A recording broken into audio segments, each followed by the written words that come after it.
from Mexico is going to be your Clash Royale champion. Takes it. Sergio Ramos wins.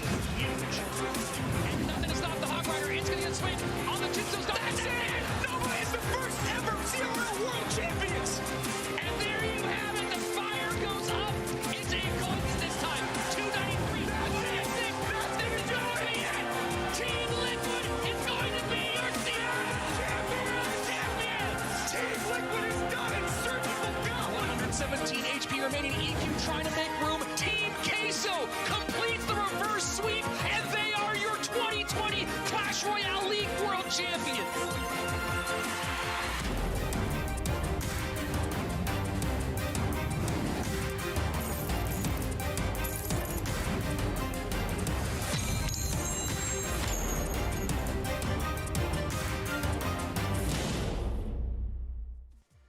Hello and welcome back, everybody, to day 2 of our first ever Clash Royale League monthly final. Of course, it started in ladder, then went to 1,000 players, to 32 to 8. Now we only have 6 after we knocked out 2 yesterday. I'm Rich Slayton. With me always, my good friend Andrew Guy. And Andrew, it was the kickoff yesterday. It was an exciting kickoff, and it feels like today could be even better.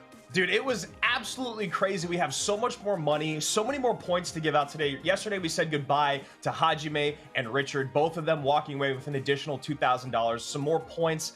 But like you said, there's a lot more to go through with these other 6 guys. We got to get through the elimination bracket. We got to go through the top of the bracket. There's so much more that we need to take care of today, and it's all going to start with one of our 2 remaining Japanese players in Yuya going up against our world champion in Ruben. Following that will be Mohammed Light going up against Line.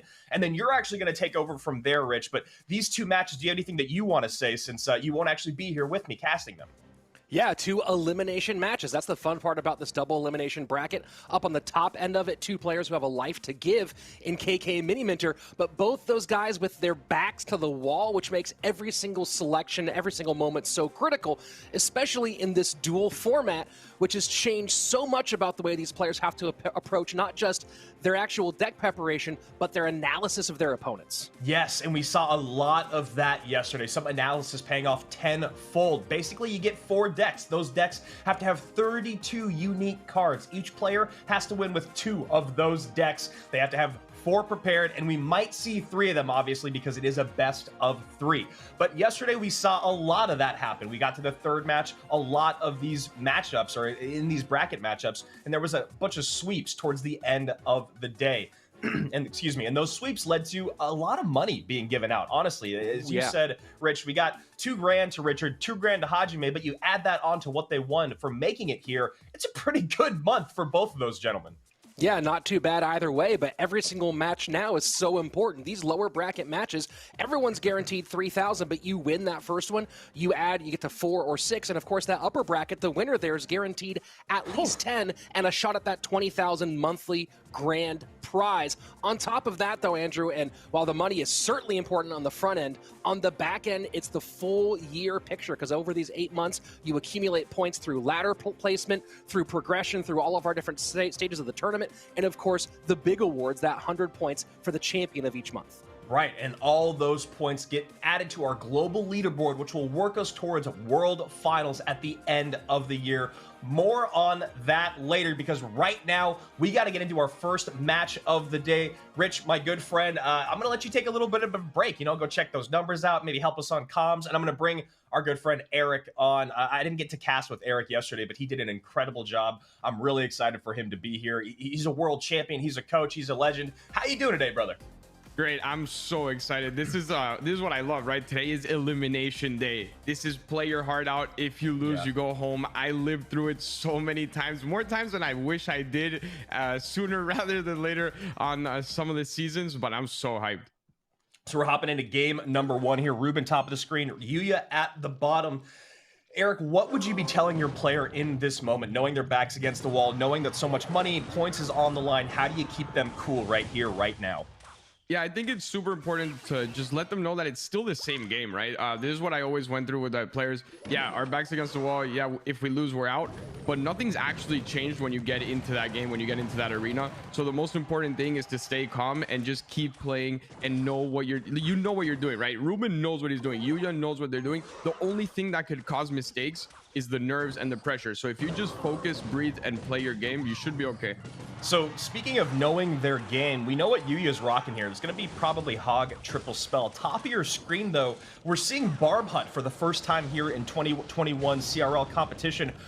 Ruben went pretty by the numbers yesterday, rocking a lot of win conditions that we were used to him seeing. What do you think we're seeing right now, and do you like the swerve? Yeah, I was actually going to talk about this a little before if we had time, that I wanted to see Ruben's adaptation to this format, right? Yesterday, like you said, he used the Hog, he used the Graveyard, and he used the RG, which are the 3 decks that he most uses. I wanted to see if he was going to adapt and go with something a little new. I love that I'm seeing Hut, because apart from it not being that meta and people won't expect it, it's not in a lot of decks, right? So you're not taking out a card that you generally would use in another deck. So it's great for this format. Yeah, and that Barb Hut really going to help out with this Hog Rider. Of course, the Earthquake going to make that a little bit more difficult for Ruben as we move closer and closer to double elixir time. Yeah, both these guys playing pretty steady here. What's that? He needs to be careful here, because he has taken so much damage on the right, and we know how quickly this cycles. You don't want to be down too much against. Yeah, you see these hits from the Hogs are really, really crucial for Yuya, because when it gets down to it, if you cycle enough Earthquakes and you play a couple good defenses, you can take the game. So he needs to be careful to not let those Hogs hit anymore. Yeah, it's a lot of damage there on the right-hand side. We see Ruben trying to bounce back right now. Going to get one RG shot in and a few Baby Dragon belches there. Baby Dragon squeaking on through that right-hand side. Bomb Tower did come out with the Snowball to help slow things down there at the bridge. Eric, can Yuya continue to go into this lane now that he's got so much damage on it, or does he need to abandon ship and create some opposite lane pressure, knowing that he's not going to win these bridge battles? No, I think he needs to keep pushing the same lane, because at this point, if you switch, you're just not going to do enough damage. He has enough DPS in the cannon card or in the Mega Minion to where the Hog won't actually get enough damage on a split lane without causing him to not be able to push the other side, right? And it's even worse because Ruben's playing the RGs in the back. So if you do split lane and you give him troops on the other side, you might have to end up defending 2 RGs in 2 different lanes, and it could get a little tricky for you. So right now it's 2 RGs in the same lane. First RG misses the bomb tower. Second RG on bomb tower. This is nothing but trouble for Yuya. Cannon card stacked at the bridge. Yeah, and I think it's not the first time we see Ruben start putting things at the bridge when he knows he's up on Elixir, right? Like you said yesterday, and I loved when you said it, somehow, no matter what deck Ruben plays, at some point in the match, it turns into a bridge spam. It's incredible. Yeah. It truly is, man. He somehow has recognition of his opponent's cycle, Elixir, and knows just when to put the pedal to the metal, and he's doing it again right now. Yeah, and I love this Fireball, not focusing on the bomb tower, not really worrying about a prediction. Just get that damage on the tower. If you do get a Hog here, now he needs to somehow defend it. He's saving the Hut, I'm assuming, for that. He's not going to use the Hut, and if this hits... Oh, no. Yeah. The Hut... Go ahead. I was just going to say the Hut not being pulled there because he didn't have the Elixir because the cannon cart being dropped could be the game. Yeah, the thing is, I think he took a little bit of a risk there, and I don't... Oh, that hit. That's not huge, enough. That's man. not enough. This is as close as it gets. One more Earthquake. It's not enough, yeah. Long comes in. That's going to do it. Ruben's Fireball's down. 95 HP. Yuya hangs on. Yeah, I think that was a kind of a risky play right on Ruben's side. He was like, if I can get this to not hit, I win the game. If that Hog doesn't hit, it's GG. He wins, counters with RG, forces defenses. But if it does hit, that's what happens. So I think it could have been played more on the safe side. A little bit of a miscalculation maybe on how much DPS was going to be done to that Hog. But it was such a good match. It was Yuya played that so well. In that moment, in this moment right here that we're looking at, that Hog Rider connects, the Earthquake is down. Should Ruben have dropped the Barb Hut instead, just to mitigate damage, just to make sure to slow that Hog down for a second? Was that the better decision? What could he have done in that moment to take that 95 damage? I think if he would have dropped the Barb Hut, since we are on that triple elixir, once it does die to the hog and to the earthquake, you still have some barbs coming through, right? So you don't have the cannon card, but you do have some barbs, and you could still play your RG, and at least you secure no hits on the tower. So I think I would have gone that route being in triple elixir. If it was double elixir, it would have been a little different, but at the end of the day, it's easy for us, right? Yeah, much easier for us. A rare, I guess, misplay here from Ruben. But yesterday, Eric, we saw this from Ruben early on in both of his matches. A little bit of struggling, and then he finds his footing. Do you think he bounces back here, and what does he need to do? RG, again, you called it early on. Yeah, it's definitely a different type of RG. I think he does bounce back. We will see at least a game 3, in my opinion. What I want to see on the other side is Yuya using 3 spells, right? So you took out some of the most used spells in Log and Snowball in one deck, and Earthquake. So now how do you adapt, right? Ruben already knows now that he's coming either against Poison or Fireball, most likely, and will he use that to his advantage? Yeah, that's a great point there you make. And Yuya was one of our few players yesterday. He did play Lava Hound in each of his matches, so something that Ruben might be looking out for. And the spells could be a great indicator early on of what Yuya has. Spear Goblins, though, thinking we might not be going that route this game. Yeah, this could be more of a graveyard. It could be, I want to see what Ruben is going to play here. What we also did see from Yuya yesterday is a golem with lightning, and that I think caught off guard most of us. The only reason he didn't win that game is because Mohamed Light is the god of defenses with those cycle decks. It was probably the perfect game, but maybe he's not that worried about using all these spells because he has decks like that, right? A golem with lightning and all that. I mean, jaw dropped, honestly, yesterday when Mohamed was playing those defenses, because I've been playing that same deck that he was rocking, and I cannot lock down that golem defense like he did. The situational awareness was amazing. But we'll get to that next matchup because we will see more of him. Ruben calling a good game early here, Eric, after getting that King Tower activation. Knight activating with the Mega Knight there. Great placement from Yuya. What's going through Ruben's head in that moment? Exactly that. The good game, because that tower activation is going to be a pain, but this pressure is actually so good, and that cannon card pull, it doesn't really matter because that was going to hit tower as well, right? The splash was going to hit on tower, but this is really good damage. The only issue I see here is the that King Tower activation, and on the other end, we've seen a lot of mortar lately. Yeah, I mean, Mortar Graveyard has been very, very dominant. We saw a little bit of Mortar Hog yesterday. I believe it was out of Ruben. But Mortar Graveyard just seems to be so powerful because not only can you make them focus up front here at the bridge, getting on top of that mortar, making sure you have something down to soak up those shots, but then the pressure that you can get in a counter push with the Graveyard, if you've overspent on the front end, then not having enough to deal with on the back end or even the correct responses is why this deck is so dominant right now. Yeah, that, and also the fact that it is one of the variants on Graveyard that we've been seeing with Fireball, right? So usually we used to see Graveyard with Poison. I think for 3 years we only saw it with Poison, and now that it's a version with Fireball, it gives you more versatility in this format, and I think that's another big plus when it comes to duels and seeing this deck. It's kind of what we've been wondering, right? How are players going to adapt? And these decks coming out, Graveyard Fireball, is not what we're used to, and I think that's part of the adaptation to what we're seeing. Yeah, that's actually a really, really solid point you make there. You know, we're not locking up Tornado. We're not locking up a bunch of other really important spells. Like you said, Poison basically always used in conjunction with any Graveyard deck. And with duels being such, I mean, it is the format now. That's why I think this deck, as you said, has just become so very popular. Great call there, and Mortar back down here for Yuya to get back on offense. Yuya controlling this game as well. Obviously, Ruben calling a good game early on because of that King Tower activation, but also not able to pick up this Mortar lock.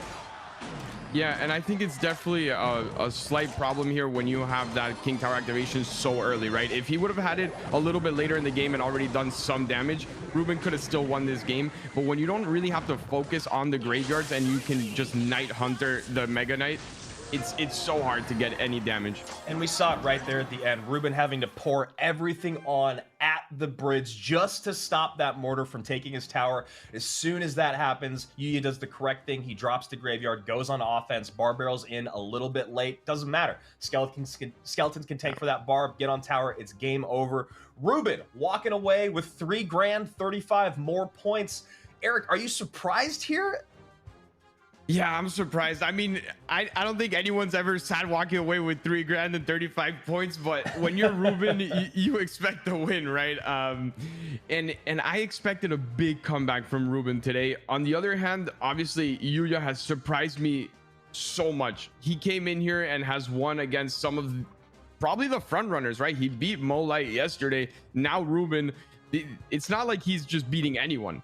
And it's someone he's not a rookie, but he's not as experienced as a lot of other people. Yeah, I mean, look, that's a really great thing that you're saying there about Ruben. Yes, he is a world champion, but he is still very young to this game, and he has a lot of place to grow. So walking away again, 3 grand, that's going to be it for Ruben here this weekend. You're going to keep moving on, and that's a lot to think about if you're Mohamed Light or Line. Mohamed Light did fall to Yuya earlier in the tournament, so this is a big-time matchup possibility. But first, we need to get through matchup 10, which is Mohamed Light and Line. And we were just talking about Mohamed's defense yesterday. What else about that guy stood out to you, man? Because that was like literally, it was breathtaking defense. Well, first off, like you said, that game I think was the best game we saw all day yesterday, in my opinion. I was lucky enough to cast in and watching it. At points I was just like, I didn't even know what to say, right? Because I would see the golem, I would see the Night Witch, and like I told Rich yesterday, that Night Witch is not going to die even to the 3 spells, and he was still able to defend over and over again. I think when he does go up against Yuya today, he needs to rethink his plan a little bit, because yeah, he played that perfectly, but if there was one tiny mistake, he loses that, and he might need to adjust the deck pool against someone that plays different style decks like that. Yeah, and you know, on the other side of it, Line gonna have a lot to say about Mohamed Light moving forward. The other gentleman in the tournament that was able to take down Ruben 2-1 in our winners bracket. So that is going to be a very, very strong matchup. So there you see, we're looking at these stats from just a minute ago. Yuya and Ruben 2-0. Now, next up, Mohamed Light and then Line. Then we'll see Mini Minter and KK. Then Yuya again against, who knows? We'll have to find out. And Rich and Josh will be with you guys through those following 2 matches.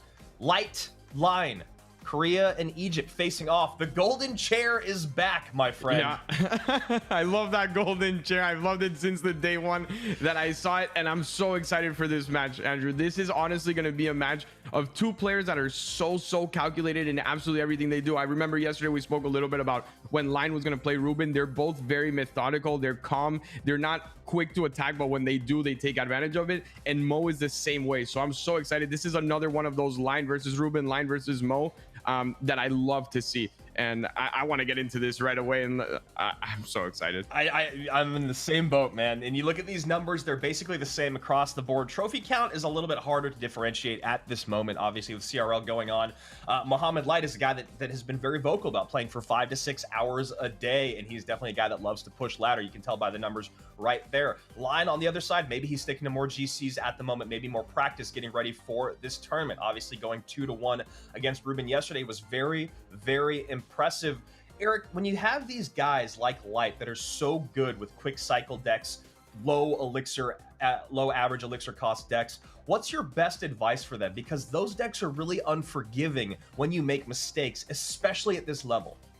Yeah, the problem with players like this is they don't want to move away from it, right? This is something that they're so used to that they feel they can't beat anything because they have beat anything. We've seen it on Igor, we've seen it on Lapo, we've seen them beat matchups that they're not supposed to win. But when you're playing your life in this, maybe it's okay to use a variation. You want to use wall breakers? Sure, go on Mega Knight version. Give yourself a little more leeway to where you're playing a heavier deck. You can defend a little easier. Maybe that's the way to go. You don't have to move away from your playstyle fully, but do incorporate something that gives you a little more space.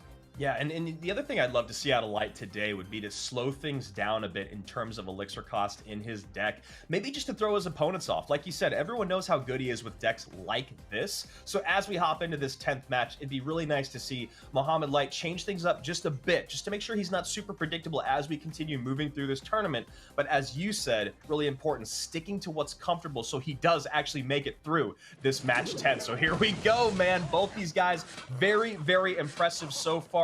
Light, bottom of your screen. Line, top of your screen. And Line goes with the minor wall breakers to start. I saw the wall breakers. I'm like, all right, we got light up top with the wall breakers. And then I was like, nope, that's line. So basically saying, look, I know you can play this, but I can play this too. I used to be at the top of ladder as well. So I'm excited. It's not every day you see someone take out the deck of, the deck of choice from the other player who's an expert with it and try and beat him with his own stuff. I know. I love it. I love to see that. And I always think it's kind of an interesting thing. We saw a lot of that, back in the day when it was, to go for your team, when people would play Mortar against Igor. It was like, all right, that's what you want to do. Okay, sure. Let's see what happens. Yeah, and also it's a good point to talk about. Not only does it speak about the confidence of a player, but a lot of the players are very good at playing the decks, but they're not used to people playing them against you. So they're not as great at defending the deck. It's happened before. I've seen it in a lot of players, so it's actually not that bad of a play. I was actually going to bring that point up as well, and I'm so happy that you did, because it's really true, man. I mean, one of my least favorite matchups on ladder, no matter what deck I'm rocking, is a mirror matchup. Yeah, absolutely. I do not like playing against people when they use lava, even though I've used lava for 3 years, right? Because I know how to play it, but I'm not used to people playing it against me. So this is going to show how much Mo dominates the deck, not only in his hands, but in other players' hands. So now that we're in double elixir time, you see Mo there pulling the trigger on the graveyard a little bit early on, getting a nice connection here. Mega Minion up high with the snowball to stop those wall breakers from connecting. Poison out instead of Fireball, going to make that Magic Archer placement very important for Line, and also the placement of that Poison really important for Muhammad, because he won't have a great way to get to that Magic Archer otherwise. Yeah, and this is looking actually really good for Mo if he can just keep playing defense, and then all he needs to do is hold on, right? If this gets into some triple elixir territory with the graveyard and the poisons, if you look at the defenses on the other side, it's basically Spear Goblins and a Magic Archer, which all die either to the poison or the snowball. Yep. All he has to do is make sure those wall breakers don't connect, and he has a lot of things to make sure that doesn't happen. Oh, I was about to say, no way, I just jinxed it. I was going to say, you got the caster curse, man, the caster curse. No, but with the snowball and with the bomb tower, he's always going to be able to have it in cycle, I believe. As long as he just doesn't use both at the same time, he'll always be able to defend. And I like this cannon card in the back. He's not pressuring on the left side. He knows what he has to do. I'm assuming we're going to see a snowball here. Yep, and then the Magic Archer. That lineup, Eric, I almost just called you rich because I'm losing my mind. 274. I mean, I was in the same boat. I love that he was cycling things to the left and to the right. That's one of the luxuries of this deck, because you have so much tankage on the board. But that Magic Archer was brilliant from Line. Yeah, and he needs to be careful here with another Magic Archer. If he does get that Musketeer, he could line it up if he wanted to for one extra hit. He's not going to, but that could have been game, right? If he lines that up for one Musketeer hit and he doesn't predict it with that log, he finishes it off. He's going a little more safe, but I don't know if that's going to pay off or not, because one push here, one good RNG on that graveyard and a poison. If he catches this miner, he does not. Oh, and he goes to the safe spot twice in a row. Light has to be furious about that one. Eric, talk to me a little bit about that shift in momentum. It was literally that one push, the Magic Archer lineup. Light was doing a great job of splitting up the map, controlling both sides, and then it just fell right through his fingers. Yeah, I have nightmares about that, playing against SK and Sam for 3 years.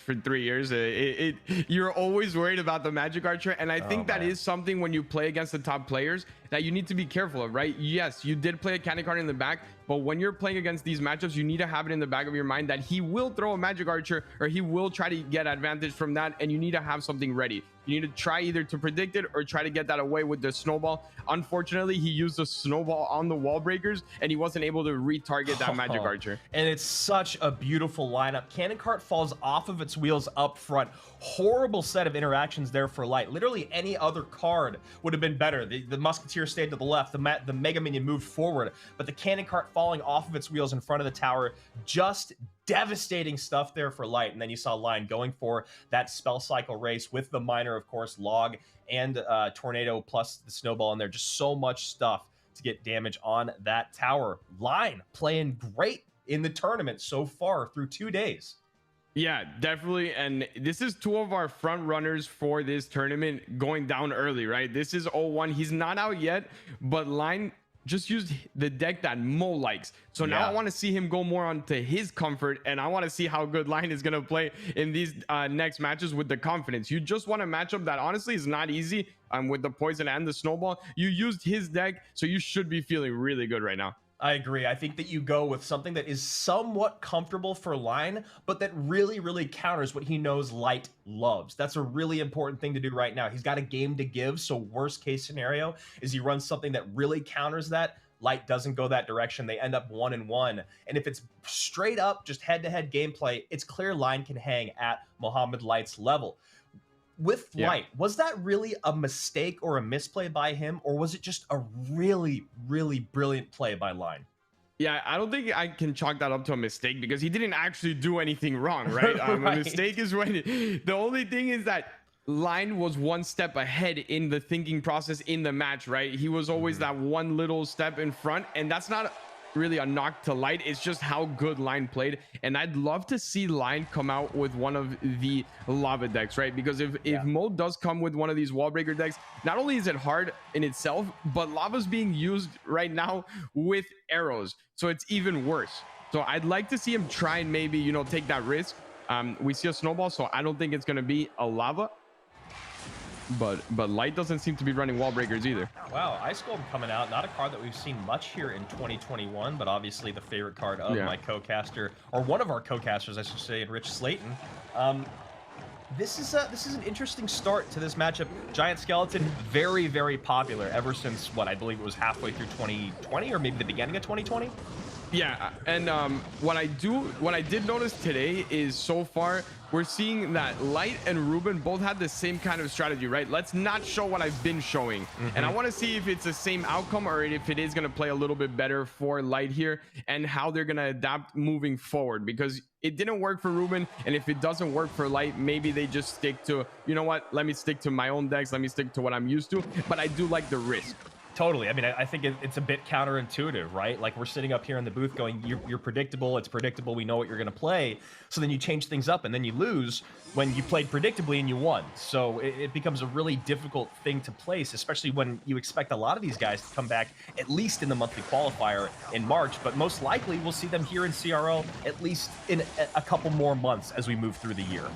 Yeah, especially these two players I expect to be seeing quite a lot. And he's going with the Loon here. It is a heavy Loon deck, but I don't mind it at all. He has a Fireball for these Zappies if he wants to get rid of it. He might be waiting for the cage to actually blow up. What a great NATO. What a NATO, my man. He's living in the future there. Yeah, it doesn't even matter that the Loon doesn't hit because you used that one bomb to get rid of so many things that it's okay. Yeah, you didn't make it that one time, but you set yourself up for the future for different interactions, and I really like where he's at with this cycle. I like that cannon card is staying on the bridge. This is good defense, and he could counter because he has enough elixir. Exactly. All very clean there, and just like he called the Giant Skeleton up front to assist with this push. Gonna see if Lion's gonna overcommit. He holds the brakes right there. Musketeer plus Poison and Ice Golem. Then a late Balloon comes in here for Light. Will that actually hit the cage? It does, and the Zappies are going to be enough just to make sure it doesn't hit. But that death damage is actually very, very important because this isn't a Loon deck that doesn't have a big spell, right? This one actually has Fireball. So when you're playing in a match this close, that death damage from the Loon is actually going to make a difference. You both have big spells. You can't use that to your advantage if you're Line. And then on the other side of it, if you're Light here playing defense, cleaning up these graveyards, he did a great job with the Ice Wizard in conjunction with the Baby Dragon, but getting that counter push in has been very difficult for him. What is the best way for him to continue doing what he's doing, but make sure that he can get that damage in from balloons? I think the issue with the Loon right now is the fact that he has Musketeer and Cage, and he doesn't have something that really is going to rage. He doesn't have a miner that he can tank with it. So it is a little bit tough, but the advantage that he does have over Line is that he could always block on the bridge, right? He should never be able to tank a graveyard. You have a Giant Skelly, which there's nothing better than that to tank on the bridge. I want to see a Fireball here, and this should actually connect if he cannot get a Muskie in time, and I don't think it is in time. Oh, you called it. Perfect play by play. Musketeer not in time, does come down. Balloon drops with that death damage. 268 remains. Not quite enough for a NATO plus Fireball, but very, very close. And you know that Line can feel the heat. Yeah, this is almost game over. What I'm saying is, look at this. Every time he sees that cannon card even start peeking at the bridge, you see a giant skelly there. And if it wasn't for that giant skelly, this would actually be a pretty tough match, because if you look at the graveyard defenses, they're not great at all.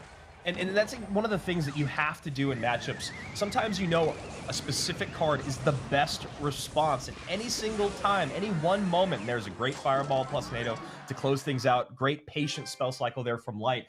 But anytime we saw that cannon cart come out from line, whether it was in the back of the map on the left side, right side, at the bridge, there was always the giant skeleton there to meet it. Now, this is a very, very simple thing when you talk about something like a Goblin Barrel and a log, right? Very, very simple, elementary, if you will. But what you called here, Eric, any time, any one moment where it looked like anything would threaten the bridge, the giant skeleton was always locked and loaded by Light. Yeah, it's one of those things that when we're looking at it from here, it seems simple, right? It's like, yeah, of course he's going to do that. But when you're actually playing, and it's not only when you're watching these matches, it's not only about watching them, but it's also learning, right? I love watching these because I learn as well. And this is when you realize that when you look at your own games, sometimes you get excited, right? You're like, oh, I'm up Elixir, I'm going to throw the giant skelly and try and put something, the loon behind it and get a connection. No, Molite said, I'm gonna wait. Every time I see that cannon card, I'm gonna put a giant skelly because I'm not in a rush here to get that loon connection. Yeah, and the utilization of the Tesla, he did a very great job of making sure that Tesla was almost always down on his side of the map when any offensive threat was coming his way. The Tesla being used as much as he did freed up the giant skeleton, which is exactly what you're talking about. So here we are, we're 1-1. Now, it looked like Line didn't quite go anti-Light deck, but Muhammad didn't go by the numbers, which is why I think we're finding ourselves in a game number 3. Talk to me a little bit about what you want to see here in this game, or maybe what we should look out for. Yeah, I think this is where, if you're Molite, you gotta really, it's a mind game, right? Because it's, is he gonna expect me to go comfort, or is he gonna expect me not to go comfort? What do I do? This is a problem that we always had with Igor, right? If I go mortar third game, then do they expect that, or do they think that we would never go mortar third game because it's too obvious? It's always a little mind game you're playing. And on the other side of line, I don't think this deck was really something that goes well in the meta right now. I don't think we see it, and it's for a reason. Everyone's playing decks that kind of go well against that. Even other graveyard decks are good against it. So I would like to see line stick something more that we know that works, but to his playstyle. Maybe go a mortar, maybe go something a little more cycle, because he played that cycle great. And if not, if you do want to snipe more of that wall breakers, you can always go lava. That's right. That's a good point you make. And I do want to ask one more question about that, is that you know, in this situation with your players in a game 3, everything on the line, obviously as a coach, you can encourage, you can, you know, say your opinion. Did you always have it be the player's decision at the end of the day to pick exactly what they wanted, Eric? Or would it be kind of a, look, man, this is a good idea, but I'm your coach for a reason. We got to play this. No, I'd never want to send in a player and just force him to use something, because I'm not the one playing, right? So if he's not comfortable and I do send him into a game, or you do send your player into a game and you don't get the matchup with your decision, it's already a double negative. You don't have the matchup, and on top of that, he's not feeling as confident with that deck. So yeah, you can suggest, and it's always nice to sit down as a team and everything, but ultimately I think the players should always have the decision on what to use. And this is definitely one of those most style decks. We saw him use it yesterday. He went for the Ice Spirit instead of the Electro Spirit as well. Yeah, and the decision making here by Lion leads him to Royal Giant. And as you said, Mo, back to something we saw yesterday with a little bit of a facelift. Bottom of your screen, basically untouched. Top of your screen, Line, 1975, hanging out on his left-hand tower. Yeah, Mo is an expert with these type of cycle decks, and actually the mortar is a great defense for the RG if needed. It tanks very, very well, plus it forces a hit on the troops if he does go anything behind the RG. And I expect him to just start using a lot of defensive mortars and then just minor earthquake once this goes down to about 1500 1400 on the tower. Now, if that last card is, let's say, a lightning, for instance, with mortar, when you're playing that defensively, it'll start to get lightninged off the board along with that tower. Is there a way to defend that Royal Giant adequately with the mortar not giving lightning value, or do you have to just start creating more pressure in the opposite lane? It's okay to give that some of that lightning value. If you place it completely up at the top by the bridge, it's probably better. But what you do force is that he won't be able to take care of the hunter, right? So if you can just separate the hunter from the mortar and force the lightning, even if it's on tower and mortar, that's okay because you have delivery. So if you can delivery hunter on the mini P.E.K.K.A RG, that'll be enough. So it's not something really to worry about it if you're Mo Light here. So here we go, Mo Light. Not too worried, it looks like. That mortar doing exactly what you called, Eric, playing great defense, soaking up both of those RGs. On the left-hand side of it, just a moment ago, we saw Line play some pre-skeletons to pick up a beautiful miner. I guess a beautiful miner pickup, I should say, which means that Line is doing a really great job of tracking exactly where Mo is at in his cycle, even though he's down by about 800 HP.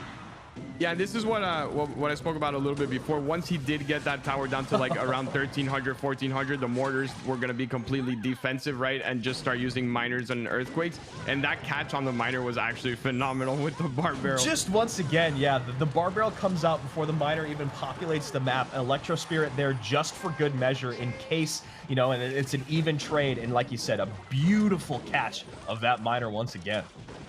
Yeah, and this is what we're going to see for the rest of the match. It's basically going to be a game of, can I get this to connect? Please connect. I don't think it will. That Royal Delivery is actually so good right now as well. That mini P.E.K.K.A is never going to get value. And all he has to do is keep cycling those Earthquakes and Miners. Yes, he might catch some of them, but it doesn't really matter. As long as you force some Elixir on the left and just make him defend even a little bit, that's something you're taking away from his push, and he really needs that RG to hit because he's not going to be able to outcycle him. He's not going to get more spell value either. I'm pretty sure with the new damage, the Fireball and the Earthquake do exactly the same damage, if I'm not mistaken, 174. So he doesn't have a leg up on there either, and he just cycles and cycles. This is so hard. Yeah, this is crazy, man. The cycle war has been incredible from both these guys. A mortar is always there to catch the Royal Giant, and this is the first miner that Light has gotten on tower in his last 3 attempts. Beautiful, beautiful pickups there. Now Line recognizing 908 remaining on his tower with 1593, the bottom right, and only 30 seconds left. He has basically got to throw in the towel. He's going to take it. Light knows he's got the game. He's surprised. Line walks away, but this man is moving forward. Line getting $3,000 more and just a few more points, but Light, the man back up against the wall, stays alive. He played that so well. I think it's such a pleasure to watch him defend with cycle decks. Yeah, attacking is fun and everything, and it's where you take the tower. But when you see and you've played these cycle decks, you know how hard it is to not mess up any placements. And he just does not mess up any of them. Yeah, I mean, and this was one of the few miners that we saw on tower. And honestly, this big hit early on, the mortar connects, miners on tower, earthquakes are cycled in. It was just maybe a little bit too much room given by Line early on, because it felt like for the rest of the game, he was actually in a pretty good spot. Maybe not in control, but definitely not out of control. Yeah, and it comes down to also what building you have, right? When you're playing against RGs, mortar is actually so good. When you think of it in your head, it's like, oh no, I have mortar and he has RG, but it doesn't really work like that. Well, the best cycle mortar players will always win these matchups. Those RGs are never going to connect, and we saw it here. It's just so hard when he cycles just as quickly as you do. That mortar is so tanky that there's nothing really for Line to do. Line didn't really make any mistakes, in my opinion. He actually caught so many miners, even with bar barrels, that you have to time it perfectly. There's just some stuff that it's out of your hand. You can't do anything. Yeah, the recognition of each other's cycle was truly brilliant stuff there. You know, the miners that you're talking about, but also from Light, getting those offensive mortars out when he needed to and when he knew that that Royal Giant wasn't in a position to punish him. And then, as you called very early on, those mortars, great for tanking, always in cycle for the Royal Giant. Worry about damage with just the miner. That's the way to do it. And a really great first 2 matches here. And we're going to see a rematch of what we saw in the first round, or the first round of the bracket. So let's take a look there at that. Now, Mohammed Light going to go up against Yuya, who fell to Yuya in the first match yesterday, 2-2-1. Really crazy stuff here at the top of your screen. You see how many sweeps that we've had? It's basically right down the middle. 3 sweeps, 3 2-1s, and now match 7 and 8 decided us to get here to Mini Minter versus KK. You and I are actually going to walk away for this one, Eric, and we're going to bring our boys on. But how do you feel about that matchup, Mini and KK, since we don't actually get to cast it? Oh, that's such a good match. And, you know, Rich and Josh, if you guys want to leave us here, you just send us a text. You know, I'm okay with casting all the matches that are left. That is such an exciting match. I think KK has played at the highest level out of anyone in this bracket so far. Really? The matches that he played yesterday were so dominant. They were just like 2-0s that I don't think I saw him really break a sweat, right? I don't know if he has a staff with his team or what, but he just seems so prepared mentally, analysis wise, deck choice, everything. And Mini's on the hot streak, probably more than anyone since 2021. Absolutely. Our #1 seed staying hot here. This is going to be a goodbye from me and Eric, my friend. We're going to bring on Rich and Josh to help you guys out for the next little while. I should guide you guys for the next couple matches. So we'll be back in just a bit. See you guys. Thank you so much for hanging out with us. Hey, thanks a lot, guys. What a fun opening this was to the day. We have our final four, Josh. We're down to the top, to the chance. And the big chance right here for both KK and Mini Minter, the winner guaranteed a top 2 spot. This is a best of 3, Josh, for $10,000. Yeah, there is a lot on the line, you could say. And both of them are on fire. KK, I think he's 4-0 overall. And Mini Minter is 4-1. Both of them playing phenomenal Clash. And yeah, this is going to be a lot of fun. This is a really interesting matchup because you have two guys on kind of opposite ends of the Clash Royale universe, right? On one side, you have KK, who's a 6-season CRL veteran, one of the few members of the 100-win club in Clash Royale League, and I'm speaking with one of those members right now. On the other side, a guy that you probably know pretty well because you are one of the original competitive Clash Royale players. People might not know this. Mini Minter's been competing since 2016. Yeah, you know, Mini Minter's been there. I mean, both of the players have just been there since the beginning. The only difference is that KK's been competing professionally. You know, Mini Minter has been doing semi-pro leagues, all that kind of stuff. And, you know, even though he hasn't been the biggest name since the beginning, he's definitely been one of the best. And, you know, this is two high-quality players. Yeah, two very high-quality players indeed. Now, on one side of those with Mini Minter, from a deck pool perspective, he's primarily been opening up with Royal Giant. That's been the deck 1 pick pretty consistently for him throughout. What do you think is behind that pick, and do you think that today is the day where you make a change? You know, I think a lot of it comes down to confidence. He has had such a phenomenal year so far, and I think when you use a deck like RG, you're basically saying, look, it doesn't matter what I'm going to be going against. I'm going to be winning this game. I think, you know, I don't think my opponent can stop me. And so I think that's what Mini believes. And, you know, I'm feeling pretty good that he's probably going to be switching it up right here. Yeah, archers on both sides.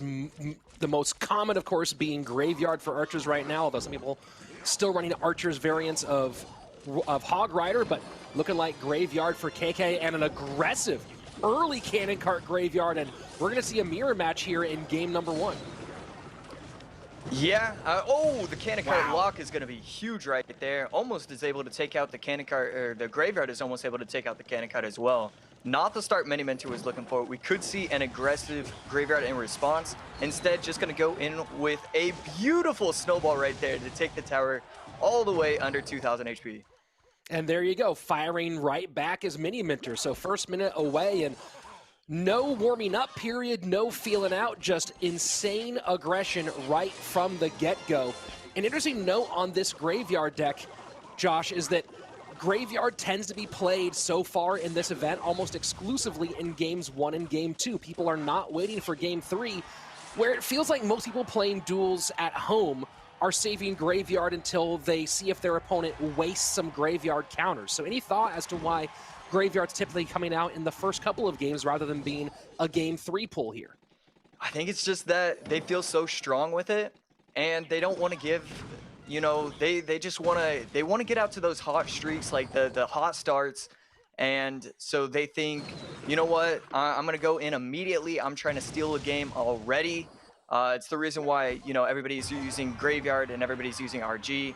They feel so confident, and they don't really care if their opponent even predicts them, really. Really far ahead right now is Mini Minter, and adding to it, doubling down with the poison and getting good value here, both on the Mega Minion and on the Cannon Cart. Cannon Cart, though, not going to die outside of range, so Bomb Tower is forced out. Final 40 seconds of regulation time, 6.99 on the top right-hand tower for KK, and 16.46 on the bottom. And here we go. KK getting aggressive. Cannon Cart in the back for Mini Minter has to go high with the Knight to set the line. Yeah, that was a pretty huge snowball miss. It forces out the Bomb Tower in response to the 1 health Cannon Cart. It's not going to matter too much because he's going to be able to clean it up nicely. And because he has poison, you know, he doesn't really have to worry about offensive graveyards from KK. But, you know, he's always using the poison offensively.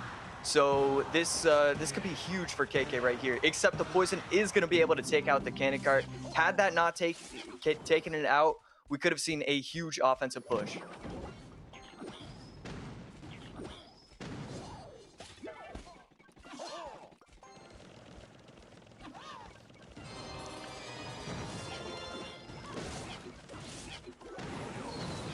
Okay, poison coming down on offense from Mini Minter right here. He keeps using it on offense instead of defensively, which I know is going to be kind of scary if you're not used to defending graveyards. But the thing is, he does have archers, he does have Cannon Cart, he does have the defensive snowballs, except we see a ton of damage coming in from KK's push. We need Mini Minter to take the tower right here. If he isn't able to do it, we could see a huge come from behind victory from KK. Uses the poison offensively.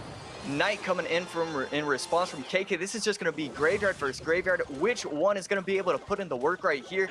Archers are not going to be able to come down in time. Mini Minter going to be able to take the victory. 249 HP left on his tower. That is tough. And here I'm back. A little disruption there for half a moment, but what a close finish there. Josh, you know, graveyard for graveyard. You're, of course, a longtime teammate of one of the greatest graveyard players ever to do it in the God RF. And it used to be that the thought process for graveyard was wait until double at the very minimum. And here they were both going crazy. And it feels like, along with the entire meta, the aggression has sped up. It's Golem first play, Lava in the opening 10 seconds, and now Graveyard's being played in the opening minute. Especially in Graveyard, what's changed with how you're supposed to play them? You know, I think, okay, so for Graveyard specifically, the decks are so well balanced. You know, the previous Graveyard decks are going to be a lot of control based, and now these ones, you know, it's just about attack. You have Cannon Carts, you have archers for clean defenses without spending too much elixir. The Bomb Tower is obviously a very good card as well. And honestly, just with every deck in general, basically, I want to say people are getting so good at the game where it's kind of like, if I have an opportunity to get like half the tower gone, I'm willing to take that chance, even if they have like a crazy good starting hand and it's going to be able to like abuse like an aggressive golem like that. I think people are just so good at the game where they're kind of willing to take those chances now. So here we go, game number 2. Both of these guys have often run Electro Giant throughout this tournament, and Electro Giant has been played almost exclusively throughout CRL 2021 in game 2 or game 3. So now might be a time to do it. Of course, looking like KK not going that direction as he cycles Log to open up. And Mini Minter, so it looks like it's going to be possibly Hog Triple Spell, certainly Hog EQ.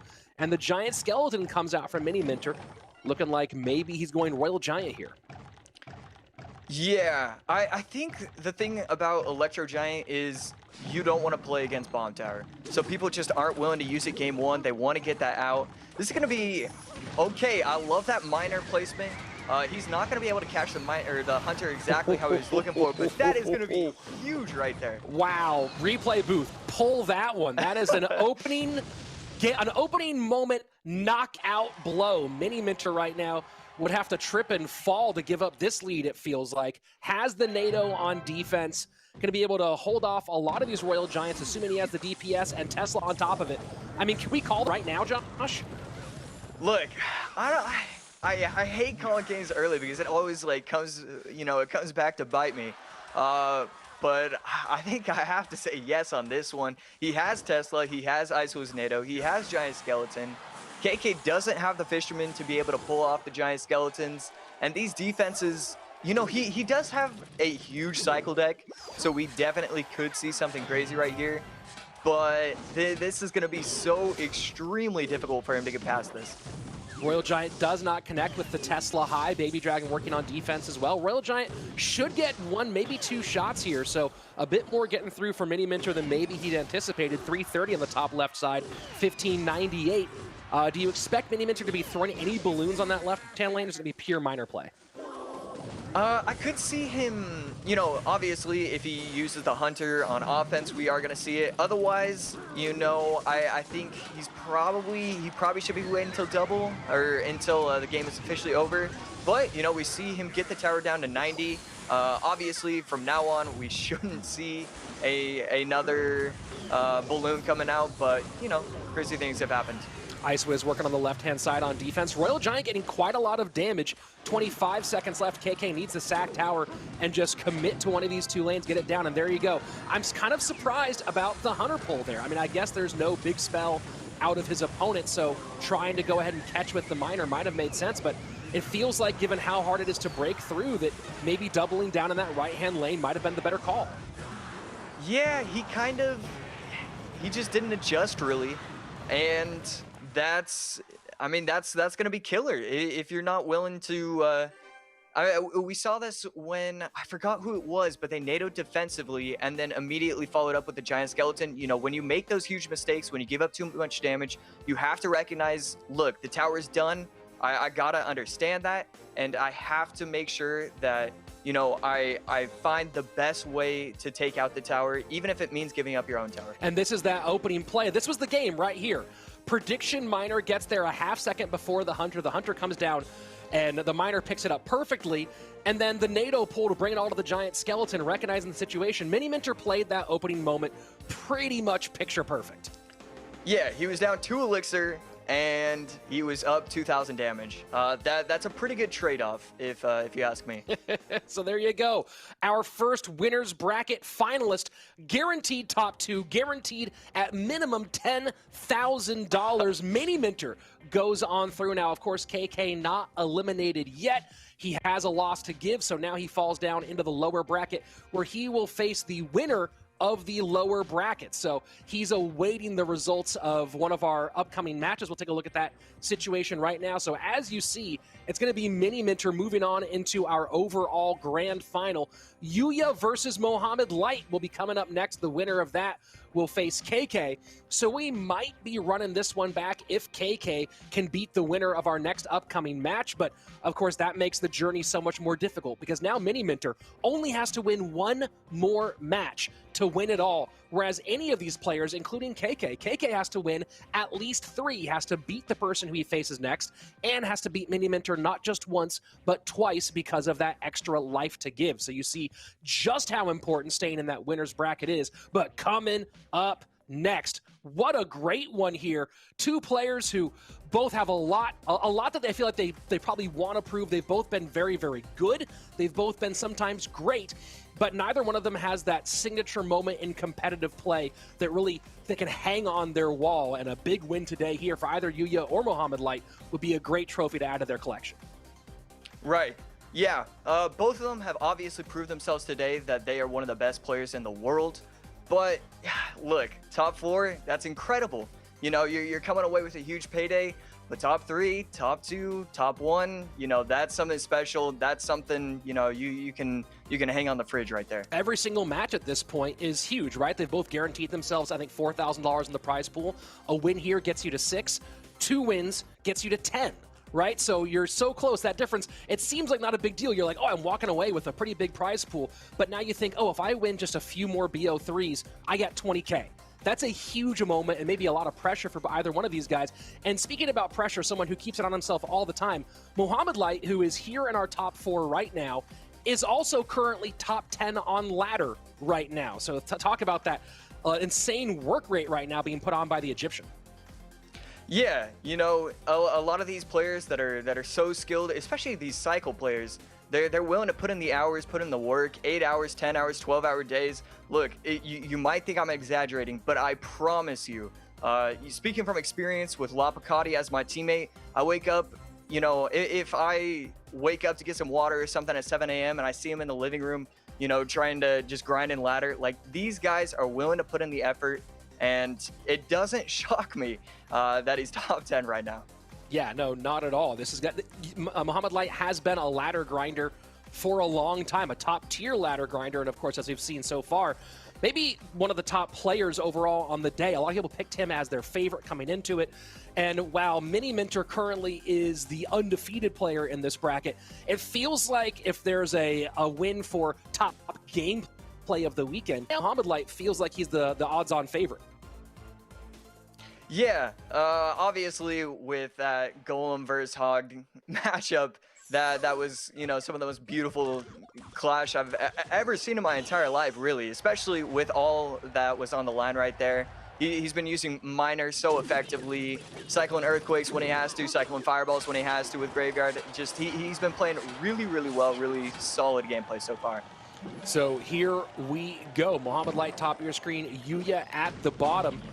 Teammates, former teammates going head-to-head, and Mortar Miner EQ for Light, and does get that early connection. Yeah, using the same deck that he just won with against the line is going to be my guess. And then Yuya, obviously, going to run Knight, Graveyard, Cannon Cart, probably. Just two of the bread and butter kind of decks. Very interesting to see the Mega Minion get back into the meta more and more. Is that mostly a result of dual mode forcing you to use the wider variety of cards?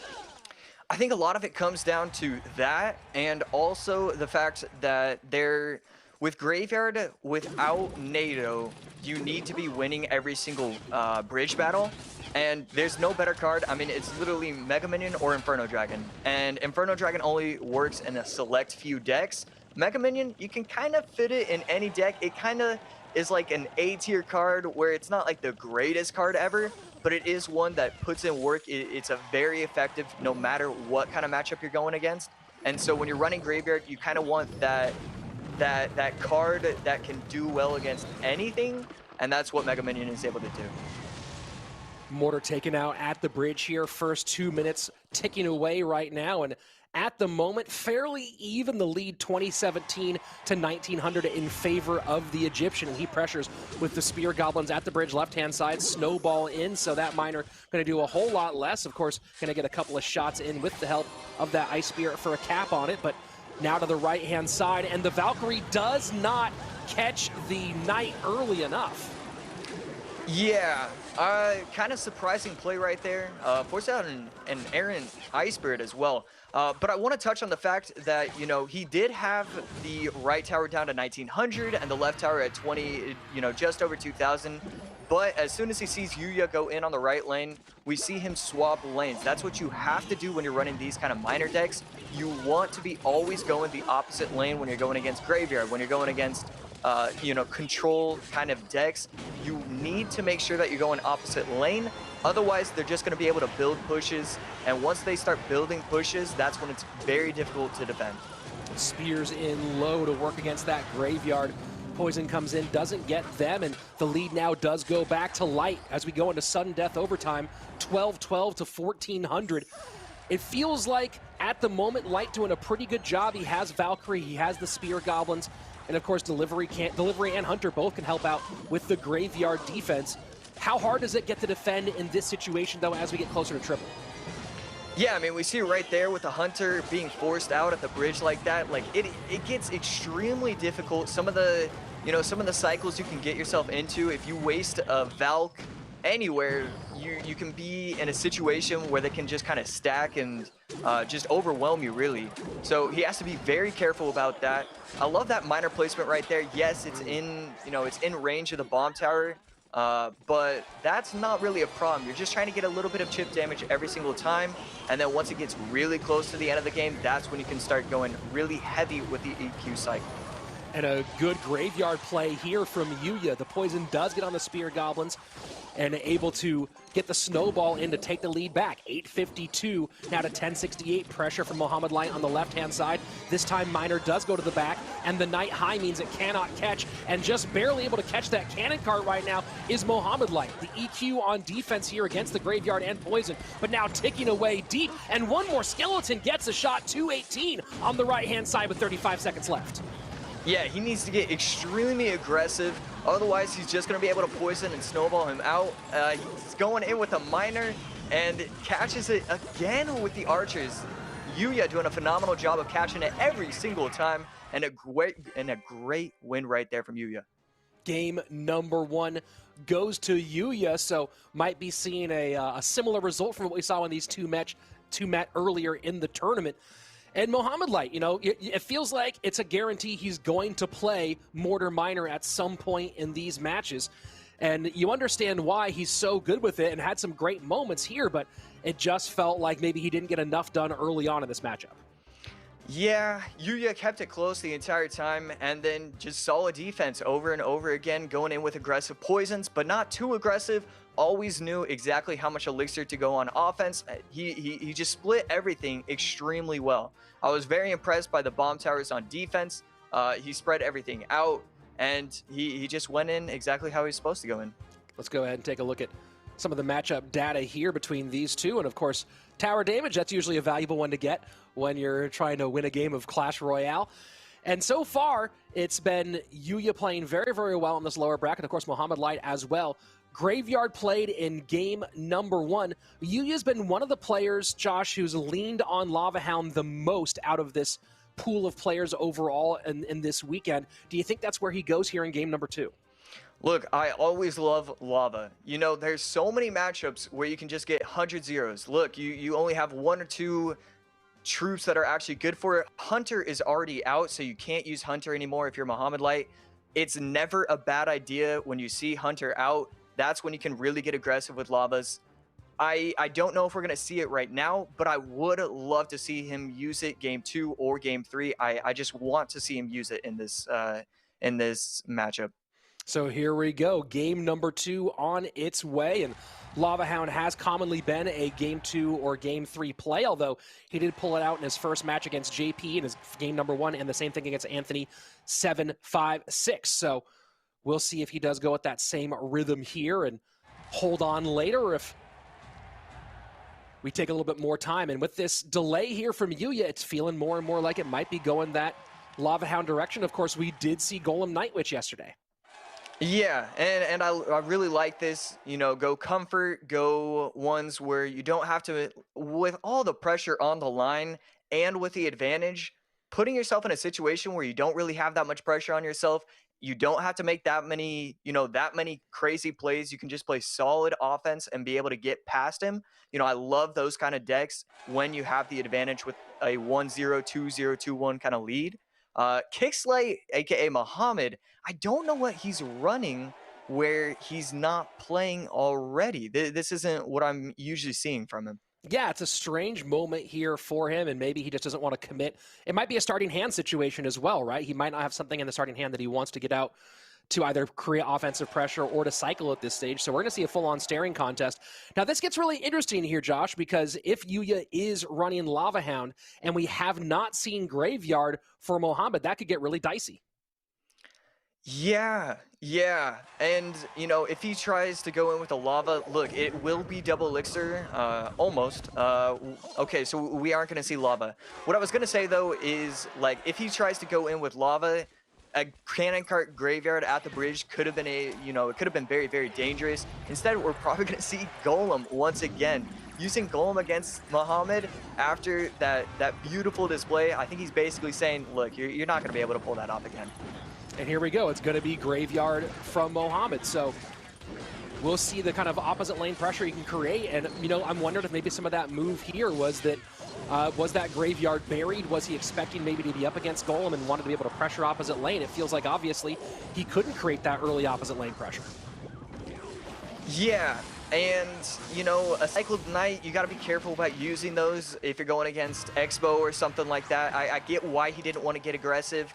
But, you know, when you're playing against Yuya, and he does have that lead, it's pretty clear that he's probably going to be running Golem. He's probably going to be running Lava if he hasn't played the first 30 seconds.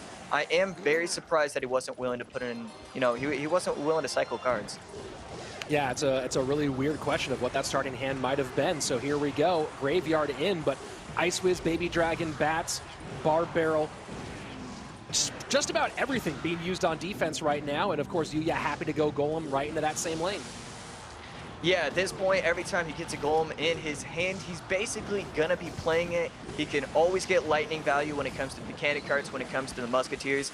Even sometimes when he is just catching the bomb towers, we're going to see that at the very end of the game if he's trying to get past everything. And then just solid defenses right here is going to be important. And, you know, so far he's been cleaning up these graveyards very nicely, taking minimal damage every single time. And he's just going to be able to cycle another Golem in the back or go in with a God Cage, which is what he elects to do.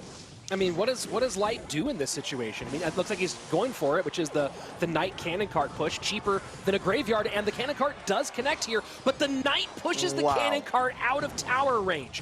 What an unfortunate interaction there for Mohamed Light. That is so brutal. If Yuya tells me that he did that on purpose, I'm going to say he's the greatest of all time right there. I love what he did.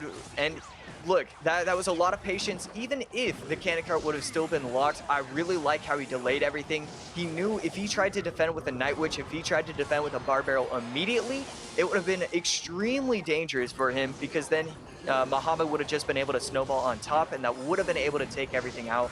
I love the patience right there. And, you know, the patience gets rewarded when the Knight goes backwards. And just like that, the lead switches back to Mohamed Light, been behind pretty much the entire way, and now 794 to 1109. And the aggressive Golem right at the bridge, nothing in support. NATO trying to clear things off on defense. This is starting to feel pretty dire here for Yuya in game 2. Yeah, this is going to be extremely difficult for him to get past. I love these bomb tower placements, not going to allow him to get lightning value. Forcing out the Night Witch on defense, just great pressure throughout this game at the end of it. Look, I guess this is why he decided to wait till double. He understood, look, as soon as it gets to triple elixir, as soon as it gets to 2 minutes left in this game, I can just get aggressive. I can go in with a Night Graveyards. I can go in with just Cannon Cart. I can just go in with Cannon Cart Knights, and both of those are going to be extremely strong. And, you know, a bomb tower is going to be able to take out the Golems all by itself, really. And this is just a little bit before the big moment. This was the big connection, the big Graveyard, but it was the Cannon Cart Knight beforehand that really felt like it broke things open. Forced a lot of expenditure on that right-hand side. Even though the Knight made that weird push backwards, it seemed like that was the moment where Yuya suddenly lost momentum. Yeah, as soon as he put him on his back foot, then, you know, it was kind of game over, really. He just never had the opportunity to make those true pushes. He was always going opposite lane, which I love, and he just never allowed him to really make any kind of push whatsoever. So 2 games in, and so far out of Yuya, we have seen Golem Night Witch, which you've seen from him twice, and it's kind of crazy to see that in this situation. And we've seen Graveyard Cannon Cart. And, you know, keeping in mind what you were talking about beforehand, in terms of loving Lava Hound from its matchup perspective, not really much in the way of interference with the Lava Hound deck he likes to play. He likes to play Lava Miner with guards, arrows, Goblin Cage. Do you think we see him go that direction, or maybe is he a little gun shy, having just gotten kind of KO'd going with the heavy beatdown deck? You know, we have Hunter out of cycle, we have Mortar out of cycle, we have Mortar out of the picture, we have Musketeer out of the picture. I could see him go in with it. I could see it work. I just don't think that's what he's going to do. I don't think he's going to feel confident with the beatdown deck. I think he's going to feel confident with either using something new or using something along the lines of Graveyard, where he can just say, I've been playing well this entire tournament. Whenever I'm using, you know, a regular deck, I'm winning. Let me just use something where I feel confident while also giving me a chance against any kind of matchup that I can possibly go against. Yeah, Graveyard and Golem both out for Yuya. He has used some Lava Hound in this tournament, has used some Electro Giant, has used some Royal Giant.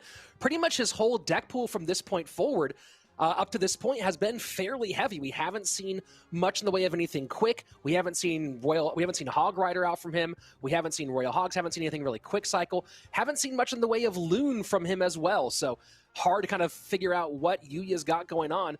Mohamed Light continues to make great placements, great choices. And it's not just choices in terms of deck, Josh. It's choices in terms of gameplay. We talked about this yesterday, the idea of micro versus macro. And the macro choices of Mohamed Light, and we just saw one of those, right? Holding on until we get into double elixir and then playing there. Seems like he's really, really thinking about this game from a 3,000-foot view. Yeah, you know, it's so impressive just how patient and just how intelligent he's playing so far. And going in with the Bandit, not a card that we see very often. Could this be that Bandit bait bridge spam deck? Oh, maybe not. This could be just regular bridge spam with Ram Rider. I think all those cards might be free right now, so that's what I'm leaning towards right now. It does have a lot of pieces for Ram Rider, right? Magic Archer, Inferno Dragon, Bandit. We'll see if that's where he's going. Now, Yuya also with the Inferno Dragon and the Magic Archer, so very interesting looks from both sides. Yeah. I'm trying to figure out what Yuya could be running. Usually those kind of decks don't have... Okay, he might be running like the older version of Ram Rider, maybe even like a Battle Ram kind of deck. I'm going to be very... What a nice zap I'm shocked there to see what he has. Oh, he doesn't get the charge for a second. It felt like he might be able to get that, but the zap does take the Bandit off. And now both players resetting here after the first minute, 20 seconds passes. Yeah, that was a great attempt to try and get the Bandit to halt the dash right there. Isn't able to work out, but you know, I love to see the attempt. Little low there from Light on the poison placement. Does not take the Magic Archer off the board, so gives up what could be a fairly consequential shot as time goes on. So the difference in this game, you know, Yuya does have Fireball, he does have Zap, which is going to be pretty important in this matchup. Poison is a lot weaker in these kind of decks because, you know, the Magic Archers are going to be so instrumental in order to win these games. But the Bar Barrel versus the Zap, that difference is also pretty massive. Bar Barrel is going to have a huge advantage, going to be able to, you know, roll over the Bandits, roll over the Lumberjacks. This is going to be interesting to see the differences in these decks and how it's going to affect this matchup. And there you go. This time getting the timing right for Mohamed Light to get the Magic Archer off on the right-hand side. We go into double elixir time. Currently with the lead does the Egyptian. 1734 in the left-hand lane, 2026 in the right on Yuya's towers. And a good bit of fireball value here coming out from the Japanese player. Yeah, I'm surprised that he didn't want to try and wait. I just don't think he was willing to do that. And, you know, not waiting allows him to stack a little bit extra, a little bit more. So I really like that play right there. Bandit being cycled aggressively here by Yuya. Great pickup with the Ice Golem to keep that Bandit from getting into the fight. And that's a really, really smart defensive sequence there out of Mohamed Light. A lesser player probably would have taken a charge at some point, and instead he gives it to the opposite end of the board and lands the connection himself. Yeah, the 1 HP Ram Rider. I could not believe that he was able to get it all the way down. Gonna come in with a defensive Ram Rider himself. We do see that. Bandit is gonna be huge, but I love this play from Yuya. He's down a ton of damage, down a ton of, you know, he needs to make a play in order to get back into this game. And how are you gonna do that? You're gonna do that by making, you know, by changing up how this game has been played. Yes, he's down to 10. I like that he's willing to make those kind of plays, but this is going to be near impossible for him to get back. This is really, really tough for Yuya, and that Magic Archer absolutely shredded the right-hand side, and now he's in a situation where he has to play. Magic Archer is an important part of getting him back in this game, but every single Magic Archer is going to get poisoned like that, and now Bandit pressure on the left-hand side forces Bandit out. This Ram Rider is going to connect on the right-hand side for Yuya, but it's not going to do all that much. Here we go. Final minute, triple elixir. Who can assert dominance at this moment? And then this is where we see the Fireball come into play the most. You know, there is the potential that two players are going to be stacking a ton, and then that's when the Fireballs are going to be able to put in a lot of work. A good Ice Golem catch to be able to make sure that it's not going to be able to hit. And I don't like that Magic Archer. If there's a way for Yuya to get back into this game, it's by getting a little too aggressive And here we see a pretty big push right here. A lot. Fireball in on the Ram Rider with the Zap. Inferno Dragon trying to get the burn. Does not get a big connection. 9:37, and now it's Mohamed Light's turn to go the opposite direction. Does he line up the Magic Archer? The Magic Archer's geometry just off by a hair, and the Ram Rider does not connect. 4:51. Final 10 seconds. Here we go. And the Ram Rider does connect. And here we have our last 5 seconds. If he doesn't have Poison and Cycle, Fireball is going to be able to do enough. Oh my word! Comes down to just 35 HP. Mohamed Light does it and moves on to our elimination bracket final. Oh my goodness. Just doing everything he could to get back into that game. 1 minute left, and Yuya is able to put on a ton of pressure, getting the Ram Riders to connect, getting the Zaps to get a little bit of tower damage as well. Just doing everything that he possibly can to get back into that game. It just wasn't enough. Wow, absolute wow. And it really felt like that Zap might have been able to be the turning point at the end, because he has direct tower damage at the last second. And of course, Mohamed Light didn't with the barb barrel, but in the end, the Poison able to do enough. And this is that interesting moment, I believe. No, this is actually still a little bit earlier here. This was the big Magic Archer that did get connections. At that point, it fell out of range, but then the Ram Rider connects with 10 seconds left. And just stacking up here, what I'm looking for right now is the Zap, and just not able to get the Zap around in time. 35 HP, and Yuya has to take a seat here as Mohamed Light moves on. Yeah, the Bandit for Mohamed Light able to, you know, jump all the way back to that Ram Rider. A huge play right there. And yeah, that was so unbelievably close. Well played to the both of them. Yeah, absolutely well played. And man, 35 HP. I mean, we've seen some close hit point moments before in Clash Royale League, and they've been some pretty impactful ones as well, but probably the most impactful one for either of these two players.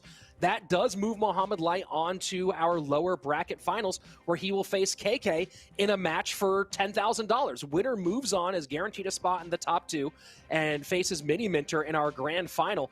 Man, Mohamed Light, you know, you talk about some of these defenses he puts together, and it looked like he was going to be in a whole lot of trouble at one point, but the defense he put together early on in that match that went all the way to the opposite end, that's just one of those kinds of plays that's shown his brilliance in this tournament so far. Yeah, you know, he's playing a lot like chess. He's just 3 steps ahead, 5 steps ahead. He's such an intelligent player. The reason why he's so good at minor wall breakers, oh, you have bats out of cycle and I don't have wall breakers yet. I cycled these 3 cards. You won't be able to get the elixir just in time. And then once he's cycled back to wall breakers, he's going to be able to get aggressive and get that tower damage. He's just so smart, so intelligent, and it showed right there in that matchup. And what an interesting matchup that was between these two, because you know, we saw so much mirror, right? It was the Graveyard versus Graveyard game number 1, Ram Rider versus Ram Rider in Graveyard game number 1 for Yuya, Graveyard in game number 2. But then that Ram Rider matchup, we haven't seen much Ram Rider overall in this tournament, very little. What was the thought? Why do you think it came out for both of them there in game number 3? Well, I think with Mohamed, it came down to using too many cards. Okay, so it comes down to Yuya is known for those tank decks. He's known for Lava. He's known for Golem. He doesn't have Musketeer. He doesn't have Cannon Cart. He doesn't have Hunter. He needs to be running a deck where it can stand up against those. And so Ram Rider, he can get aggressive with Bandits. He can get aggressive with Lumberjacks. And those, like, that deck is so solid overall against those kind of, against those kind of tank decks. For Yuya, I don't know why he chose it. I don't disagree with it whatsoever. I think he must have felt confident. He must have practiced a lot of matchups. He knew certain decks were going to be out of cycle or, you know, out of playability for Mohamed. And, you know, the Zap versus Bar Barrel, the Poison versus Fireball, the slight changes were massive in that. Well, they were massive indeed and hugely impactful. Let's take a look at the bracket as one of our players in the elimination side does take a seat. Yuya making the top 4, but no further. Mohamed Light will move on to the final of our lower bracket. KK versus Mohamed Light. The winner will move on to our grand final of the weekend and have a shot at taking the first monthly championship. And we'll have that first matchup here in just a few minutes. First, though, we're going to say goodbye to Josh. Thank you so much, AC. It's been a pleasure casting with you. And of course, I'll see you again next month for our March final. And we're going to be back in a little bit with some more great Clash Royale. But first, a little bit of something for you. Let's go ahead and check out Deck Me Out. You can't just run only one deck, two decks. You have to be a complete player that understands every single part of the game. Hey everyone, this is Joshua, AC, Sharon, and welcome to Clash Royale League 2021. We are kicking off this year with a deep dive look into some of our favorite decks from CRL history, sharing tips and tricks to help you master your deck building strategy. This is Deck Me Out.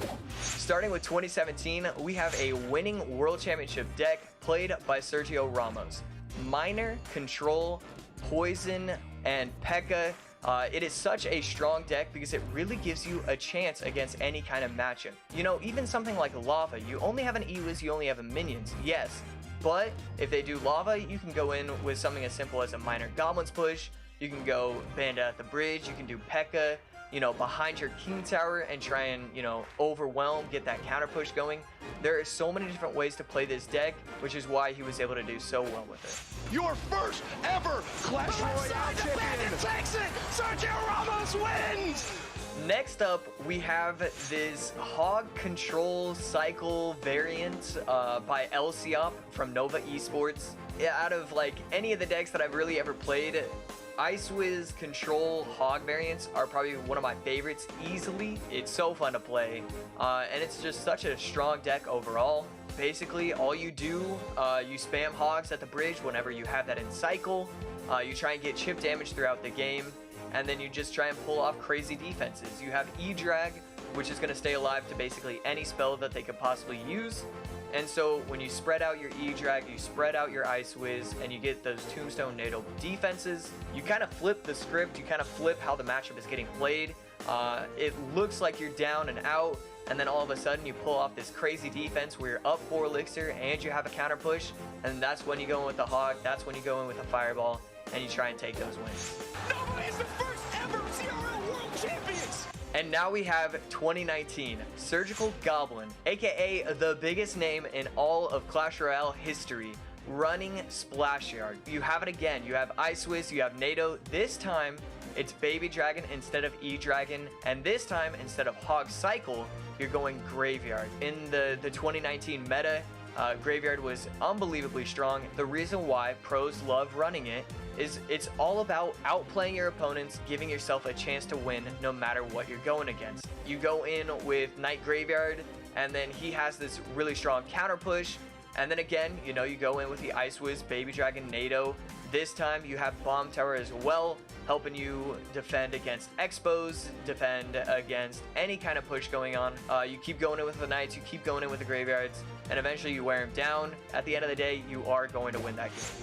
Team Liquid is going to be your CRL champions! Team Liquid has done it. Surgical Goblin takes home the title. And finally, we have the year 2020. Ruben from Team Queso running a Mortar Graveyard. I mean, here we have it again, Graveyard. These players can just focus on trying to understand what their opponents are running, and then that's how they win the game, just by reacting. 20 seconds into the game, they already understand how they have to win that game. The other thing is with this deck, when it's 1000 HP on both towers, that's when you can really turn up the heat. Triple Elixir is where it gets crazy. You always have a Mortar down on offense, you always have a Graveyard coming down. You never let them stack those pushes. Your opponent thinks he has you, like he has you in a box, and that's when you get aggressive, that's when you win that game. Team Queso completes the reverse sweep, and they are your 2020 Clash Royale League World Champions. All 4 of those decks, they're all control based. It's all about understanding what you're going against and reacting to it. All of those players, they played it absolutely perfectly. As you all know, 2021 is coming in with this new duel format. I'm so excited to see what's going to happen with it. It's not about just being good with 8 cards anymore. It's about understanding this game to give yourself the best chance in order to win this tournament. Thanks for watching. Be sure to tune in next time for more tips and tricks. My name is Joshua AC Sharon, and this is Deck Me Out. And welcome back. And we are down to our final three. And three players all playing for a lot, playing for money, playing for points, playing for pride. And joining me back on the broadcast one more time, coach of team, Liquid World Champion Eric Benamou, a.k.a. at EB7 on Twitter, by the way. If you don't already follow him, make sure you go ahead and get that done. Eric, it feels like even with all the journey we've done, this almost felt inevitable. It does feel like we do have the top three players from this pool here as our top three. Yeah, absolutely. I think every player in this top three definitely deserves to be here. The only surprising factor is probably that Ruben isn't in the top three, but I think these are the best three performing in this bracket. And at the end of the day, it's not who's the best Clash Royale player in history, it's who's the best this weekend. And these are definitely the best three this weekend. And I think we have one of the players that likes to cut it a little close in Mo Light, right? Can't just give us a relaxing game. No, he has definitely been putting it down to by the skin of his teeth, if you will, and we'll see if he can do the same thing against a veteran like KK, who, of course, has been in competitive play for such a long time. 4 seasons with Game With, a couple with Ponos, of course, now rocking the Fav jersey. And, man, this is one of those matchups that you love to see, right? A talented veteran from KK, one of the top players in all of Japan, up against a man carrying the banner, not just for Egypt, but as he said on his Twitter the other day, that he's carrying this for Arabs everywhere across the world. He really wants to represent his culture and his people here on the main stage. Yeah, and I think it's awesome that he feels that pride, right? I'm going to represent my whole culture. I'm not just representing one country. And I think that's awesome. I felt the same way when I was competing. And it doesn't really add pressure, it adds joy, right? Like every time you win, everyone's so excited. Even if you lose, everyone's super happy that you're representing them. So it's not like an added on pressure. What I do want to see from these two players is, first of all, I love that we're seeing a hog mirror here, but I want to see at some point, I want to see KK pull out some bait. I want to see Light come at us with the wall breakers. You know, seeing both of them use their comfort at the highest level in such a deciding match would be so good. Well, interesting to see from, and it looks like it might be going Graveyard for KK instead in game number 1. And look, you see those first few cards, and you could definitely be going Hog Triple Spell, but it is the Graveyard that's going to come out here with the Cannon card. And they are leaving some options in terms of the cards they've chosen so far to see them go with their top decks later in this matchup. Yeah, absolutely. From the Light side, I don't think you're really using anything that you would. Maybe the Knight, but other than that, the only thing we do know is that he won't be using that Mortar Miner Earthquake deck that he just used twice in a row. I think he's opting out to use the Earthquake in this one, which I don't mind at all. This is another part of the format that we're gonna have to see how it rolls, right? Because when you're in that loser bracket so early, you're gonna have to fight through a bunch of matches today if you want to win it all. And when you have to fight through all these matches, you're gonna have to expose a lot of your decks. So how do you play with that in this new format? Well, we're seeing a lot of these players so far go with variations on a theme, right? When we were in the top 1,000, that portion, the Swiss bracket, we saw a lot of players run the exact same 3 decks, just the same set over and over and over again through those matchups. But here it does seem like even if you just change 1 or 2 cards, those little variations are proving to be critical. Yeah, absolutely. And I think that's what we're going to see more and more as these monthly finals go on. People are going to be adjusting a little more to the format, and I think this is some of the growing pains, right, that we saw with Ruben, that we could have seen with another couple of players, that you're not sure exactly which variations are right, which ones are the best for this format. Should I use decks with 3 spells? Should I basically try to stick to 2 so I don't take too much out? I think that's all part of the process. So we'll see if KK is going Snowball, Fireball here. It's what he ran earlier today. Hog Rider to the left-hand side here from Mohamed Light. And with that Snowball, the Hog Rider should get that one shot, 1196. And now potential counterplay. I think KK's going to let that one die on the left-hand side, though. Yeah, he kind of has to. I think if he went in there, he defends pretty easily. Even though you do have Snowball, he could use the Earthquake defensively. He cycles so quickly, so I think it would have just been a waste of a push, and it would have just put Mohamed Light in an even better situation. He's just going to keep cycling here, how we've seen ever since. I think JP was the first one, right, to really start doing this in competitive with the Hog Triple Spell. Just get a couple Hog hits in, create some pressure. Doesn't matter if the Hog hits anymore with the tower down so far, and then just cycle all your spells. Be sure to have a defensive unit.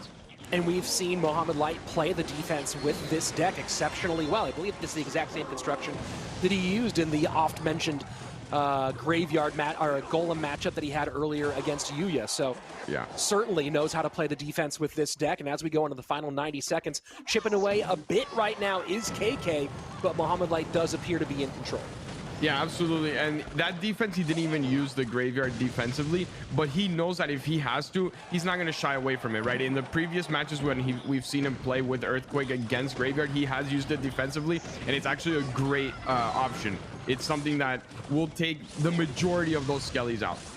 Good job with the snowball. Prevents the hog shot on the left-hand side, does KK. Triple elixir flowing, final 50 seconds on its way. And just a little bit of extra spell cycle here from the Egyptian Hog Rider in. Cannon cart high. No EQ this time. Does he snowball? So interesting. No bomb tower is what I meant to say this time. So the EQ doesn't get that shot. And KK's trying to find any way he can to conserve some elixir and get on offense. And here he goes. This feels like the last opportunity. Yeah, absolutely. I think that was a risk he had to take. He knew it was most likely not going to hit if he snowballed it, but even if he did bomb tower, it just wasn't going to give him enough time to build a push, and it was going to be GG anyway. And Mo Light is just playing exceptional. Yeah, perfectly played. And, you know, we're talking about that throughout this entire tournament. He's definitely made it risky, definitely made it close a few times, but it feels like no one, and I'm not talking about this game in particular, but no one has outplayed bad situations more in this event so far than Mohamed Light.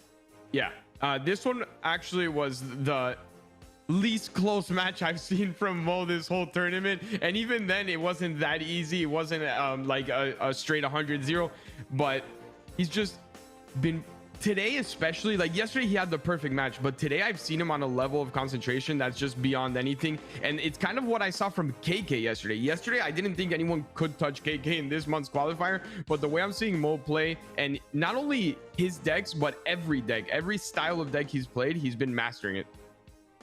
Yeah, everywhere he's been phenomenal. So now KK back to the wall. Remember, this is an elimination game.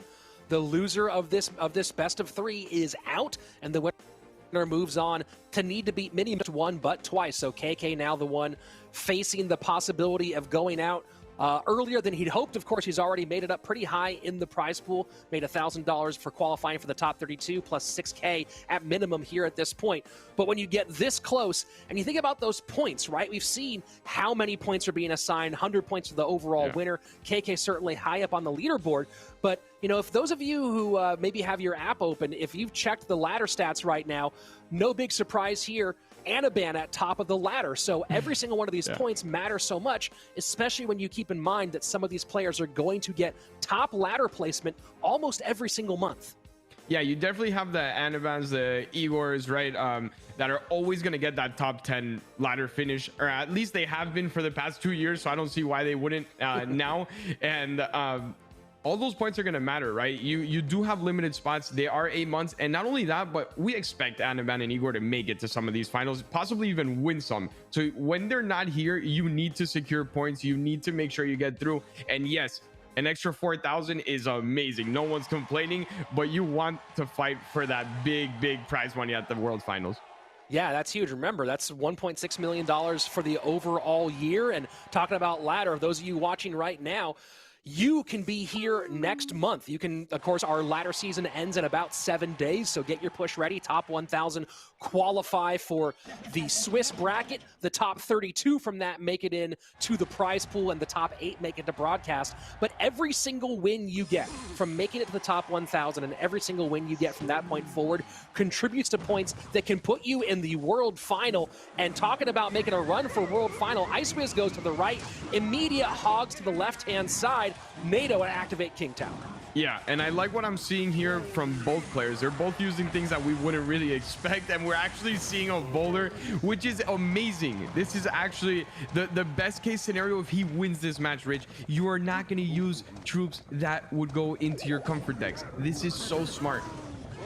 This is really, really interesting. This deck, of course, has been very popular in competitions before this event in the Bren Chong Cup too, it was big.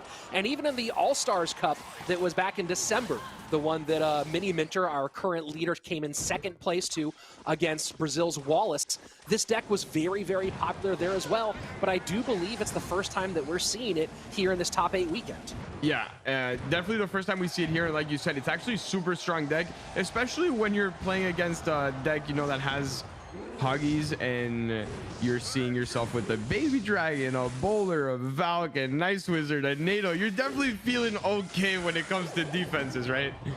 Yeah, well, it's one of those interesting things where Mohamed has run Royal Hogs, I believe, twice so far in this event.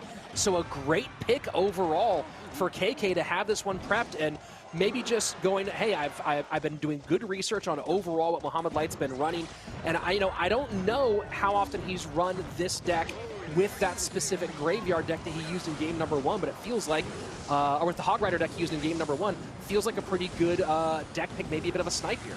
Yeah, I think that comes to the point where, is it the fact that he's still on a team, right? Maybe that Fav or Faith, I don't know how we say it in English, sorry. I'm so used to saying it in Spanish, but maybe they are providing a full staff, right? And that could help a lot. We could see a difference in that when it comes to deck analysis, to deck choices. Maybe he still has other teammates that are helping him, and what a freeze. Yeah, what a freeze. Now, you know, we're talking about how this feels like a good matchup overall for KK because of the Bowler, the Valk, the Ice Wiz, the NATO. There's so much splash. But the one big thing, and we're seeing the damage come in, it's so hard for him to actually control those Royal Hogs when they come in. And the split lane pressure has been giving Mohamed Light a pretty big advantage here in the first 3 minutes. Yeah, it has been a little tough for him. I think the fact that he has to spend something on the flying machine every time does not help at all. Like, he's having to put that Infernal Dragon up high or a Baby Dragon, and it's causing him to lose a little control of the match. It's not as easy as it seems, but once he does pick up control with one good freeze, it's all over. We've seen it happen before. So many times. All he needs to do is be able to absorb a little bit of damage, but not too much, and then go on his own counter. And I think this is where we're going to start seeing it in triple elixir. It could get very, very tough. He can't defend this with recruits because of Valk and a Bowler on the same lane are pretty much going to disappear everything. So here we go, big push on the right-hand side. Full send here for Mohamed Light. Ice Wiz, Bowler, and Inferno Dragon all working.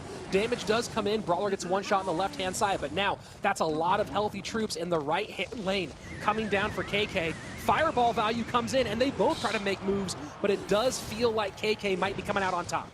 Yeah, actually, I think on that interaction, it ended up working a lot better for Light just because of the fact that he forced out the NATO and now he doesn't have it defensively. He has to cycle all the way around, and that fireball that came in from Light took away the only real way of killing the flying machine, which was that Inferno Dragon. So that was actually a very heads-up play. I obviously don't think it was him predicting that there was a NATO and everything. It just sometimes works that way, right? So here we go, freeze in on the right-hand side just to get that flying machine off. Not going to result in a ton of damage on tower, but does at least stop anything in the back end. Here we go, final 20 seconds. And KK needs to make a move and make a move fast. Mohamed Light now 15 seconds away from getting to the end, from getting to that championship matchup. NATO on the left-hand side, Fireball on defense. Can a freeze get it to happen? But the Goblin Cage high, Inferno Dragon will go down. Freeze in, but that's a freeze on nothing. Wave it off, call it over. Mohamed Light gets the win and moves on to our grand final. Yeah, he's just so good at understanding where the game is at, right? When he can push, when to just full defend. And I think even though he had so many of these troops to defend, Mohamed Light never lost control of the match, right? Even if he wasn't getting that much damage in or any of these things, he always had control of where he wanted the match to go, the flow of it. And I think that's the main reason why he's won so many games today. Yeah, we talked about that, right? And again, to use that same word, the macro of Mohamed has been phenomenal. Even when there's been, you know, an interaction that didn't go exactly how he wanted, the understanding, as you say, of the flow has been huge. And it does feel like, you know, KK was never able to get on the offensive. We never saw him play. We never saw him actually make a true offensive play. We saw the attempt with the freeze Inferno Dragon on the left, but easily the Electro Spirit cleaned it up, and there comes the Electro Spirit to make sure that does absolutely nothing. Just the entire time having to play defense, and you're waiting for that one big knockout blow. It never came.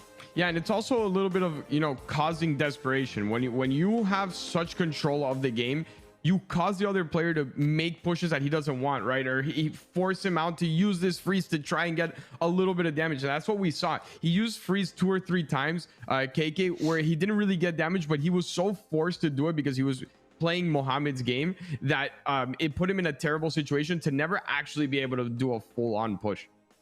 It was a tough one, and now a tough situation for Mohamed Light. He's made it to the top 2, but now he has to be a man who's playing almost like a man possessed here in Mini Minter. Mohamed Light's been flashy. He's made great calls, great plays, but Mini Minter has just been laser focused the entire way. And Mo has to win not just once, but twice because of that double elimination format. And it really feels like right now the ball's in Mini Minter's court. Yeah, and I think it's fitting, right? Mini Minter wins in 2020. I don't know how many times I'm going to say that this year.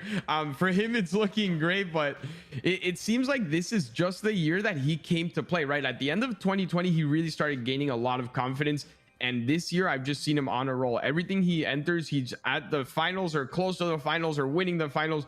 And when you have a set up, I think it's time to take a little bit of risk, right? You can take a little risk. You can try to surprise Mo, maybe even go for a snipe in one of the games and see if you could pull it off. Worst case scenario, you play another best of 3 and you go more of your comfort. Yeah, Mini Minter's deck pool has been pretty focused so far. Balloon, Electro Giant, Graveyard, and Royal Giant have been the 4 mainstays. Of course, a lot of those have been the mainstays of the tournament. Electro Giant is kind of the odd man out here, though. And one interesting fact about the Electro Giant, and we talked about this a little bit earlier in the broadcast, but Electro Giant has been played almost exclusively in Game 2 or Game 3. And same thing for Mini Minter, who's played it primarily in Game 2, Game 3. Why do you think that is? We talked about it earlier with Josh. I'm curious about your perspective. I think, in my opinion, it's a deck that is very strong in certain matchups, but it's so bad in others, right? So my reasoning, or the way I would see it in a coaching standpoint, is that, okay, let me see what he uses first. Let me see what cards are out. And then if I feel that the majority of the matchups are going to be in my favor, I can go ahead and use it. But if the cards that go really well against that deck are still in, it's just not worth it. It's a deck that we've seen so many people use it and not even get close to the tower because of the defenses, right? With those goblin cages and just strong defense. So you want to have a little more control of the matchups that are coming in. It's a very matchup dependent deck. So we'll see if Mini Minter in this final does take some risks here in the first one, try to go a little bit off of what you might expect. On the other side, you have coached many young, fast cycle mortar players. If you're in Mohamed's corner, what advice are you giving him right now for this final? I just remind them that he can win any matchup. I think that's super important when you're playing these type of decks. The majority of the times, wall breakers will not have an 100-0 matchup, right? You're not running a lava, you're not running a golem where you're like, okay, if I just push from the back, I'm gonna win this. But you have to remind them that they've won every single matchup that they've played. They've already won, and they've done it a lot of times. So no matter what you see, do not get desperate. You can always come back. Just relax, play your game, and this is yours. So here we go. Mini Minter needs to win 2 games. All he has to do is win 2 games, and he has $20,000 and our first monthly championship. Mohamed Light has to win a total of 4, has to win this best of 3, and then win another best of 3. And it's Mini Minter going minor wall breakers here in game number 1. Yeah, second time today we've seen someone use wall breakers against Light. It worked the first time, and it's a little bit of what I spoke about with Andrew earlier in the day, right? You're not always as good defending your deck as you are playing your deck. And here we go. The miner to the right-hand side. Fisherman pulls it off. So it's going to be Royal Giant, Giant Skeleton here for Light. Some good Magic Archer chip on the left-hand side. But now that's a lot of elixir that he has to defend against. Yeah, it's at what cost, right? Great job on that. But at what cost are you going to do this? And he's going to defend this even more, exactly, because if not, that Giant Skeleton was going to get on the tower. And now I think Mo Light is in a very good position. He doesn't have his bomb tower in cycle. He's not... Yeah, he's having to use so much to defend this. Yeah, it's one of those interesting things. We saw LCOP do the same thing in CRL World Finals this year, or last year in 2020, where he played an early Magic Archer at the bridge to get some of that geometry, get that tower damage. But at that stage in the game, it does feel like early Magic Archers just for tower damage and to just put you in an elixir hole. Yeah, that's a lot of Clash Royale, right? At what cost am I going to get this damage? And I think when you're playing so early into the game, it's a little risky to go that way. Not only because you don't know, oh, what a nice King Tower activation with that Magic Archer pulling it from the Fisherman. And that is key when you're playing against a Wall Breakers deck. Yeah, both Miner and Wall Breakers now going to struggle a bit more with that King Tower activated, going to reduce a lot of the damage here. And most importantly, it makes it very difficult now for Mini Minter to throw solo Wall Breakers without the Miner. Yeah, because before that, you couldn't just throw an Electro Spirit and take care of it, but now you can, right? It reduces the cost of defending so much. Not only are you going to get less damage from miners, but you can defend a lot easier and a lot less elixir, which gives you a lot better pushes. And when you're running such a heavy deck like this is, that's so key. Couple shots from the Royal Giant on the left-hand side. You know, you see NATO, Bomb Tower, Log. The one issue here, it feels like for Mini Minter on the defensive side, is the lack of DPS, and is that close enough? Just outside of range, I believe. Yeah. And yeah, the Bomb Tower does not, or the Giant Skeleton Bomb does not hit tower, but the real concern right now for Mini Minter is this left-hand lane. Yeah, it's not looking great, especially like you said, he has so many defenses. This is, oh no, he wasn't able to line it up because of how heavy that giant skelly body is. Yes, that's actually a mechanic of the game. I'm not just making something up. There is a density to the body which lets it not push. The Hunter was not being able to go fully centered. And that's I think that's game over. It, yeah. When you're Wall Breaker kiting to get the Giant Skeleton off your tower, that's where you know you're in a whole lot of trouble. Royal Giant going to shred the left-hand side. Yes, the Log will stave off the final blow for just an extra moment, but not that long. And Mohamed Light takes one step closer, gets that first all-important game win, and now the math for Mini Minter changes drastically. Because the risk situation, the risk factor here, he loses one more game, and we're all square. We're back to a single best-of-3 for the championship. Yeah, and this is two sides of the coin, right? Now it's momentum completely on Mohamed Light's side if he does win this. And on the other side, if you're Mini's coach, which I know he works with a great staff, you need to remind him that just reset. Mentally reset. It's one set. You've already done this so many times. You need to make sure that the momentum doesn't shift completely in the other way or he starts doubting the decisions. He needs to keep calm. He is in the winner's bracket still. Yeah, the only other time that we saw Mini Minter run minor Wall Breakers was against Framcito, where, of course, he did end up losing that game as well. So interesting choice here against Mohamed Light. And Light does take the one-game win, or the one-game lead at the moment against Framcito in Game 2. I believe in that matchup, he either ran Lava Hound in Game number 2 or he ran Lumber Loon in Game number 2. Yeah. Do you feel like either of those are a good pick here? Yeah, I'm actually very surprised we haven't seen people run Lava against Mohamed Light. It's such an obvious choice in my opinion. Yeah, it might have not worked out in this specific situation, but when you go through the weekend, I think it would have procured a lot of good matchups for these players. And I wouldn't doubt the coaching staff and the analysis here to show us something of that sort. What I do like on the side of Mohamed Light is that he didn't use the cards that are his comfort, right? He won a game and he still has everything he likes to use open, which is key for him. I think it's something that he's been doing better as this tournament progresses. So here we go. Game number 2. Does Mini Minter pull the trigger on the Lava Hound or go with something a little bit more central to the matchups he's gone with? And of course, Balloon is something he has enjoyed. Played it 3 times so far in the tournament, twice against Framcito in 2 different matches and once against Richard earlier on. So we'll see if he goes that direction. Did play Minor Loon against Richard earlier in this weekend, so he won't be seeing Minor, obviously. And slowing down a bit. So could it be Lava Hound? We saw Light do the same thing. Maybe he's going Graveyard here in game number 2 and an oops out of Mohamed Light. Oh, no. I hope it's not, yeah. Do you think that he put the same card back in his deck? Yeah, he did. Oh, that's so unfortunate. Yeah, especially when you have all that momentum, right? Like you're feeling good. You just came off back-to-back wins and you started off 1-0. That definitely hurts. But this is where you see, right, the mental strength of a player. It's not all about the gameplay in these tournaments. Mistakes happen. They do. It happens to a lot of people, and this is where we're going to see it. I think he might have just I don't know if he played the exact same deck or just put an Earthquake back in there one more time, but Yeah, he comes in and made a huge mental error. And Eric, that could be a $10,000 mistake on the part of Mohamed Light. Yeah, it definitely makes me feel a little bit better when I lose on ladder and I know there's not $10,000 at stake, right? But that is that is tough. That is very tough. What you have to do though is just move on. You played so well that first game. Nothing has changed. Yeah, it's 1-1, but the gameplay is still there. Today has been your day. No one has been playing as good as you have, and you have to remember that. Yes, it sucks. You were up 1-0. Nothing you could do now. Reset. Make sure your deck does not have any of the cards and get back in there. Now, here's the interesting question from a strategy perspective. Do you think Mini Minter made a mistake once he saw the EQ activate King Tower?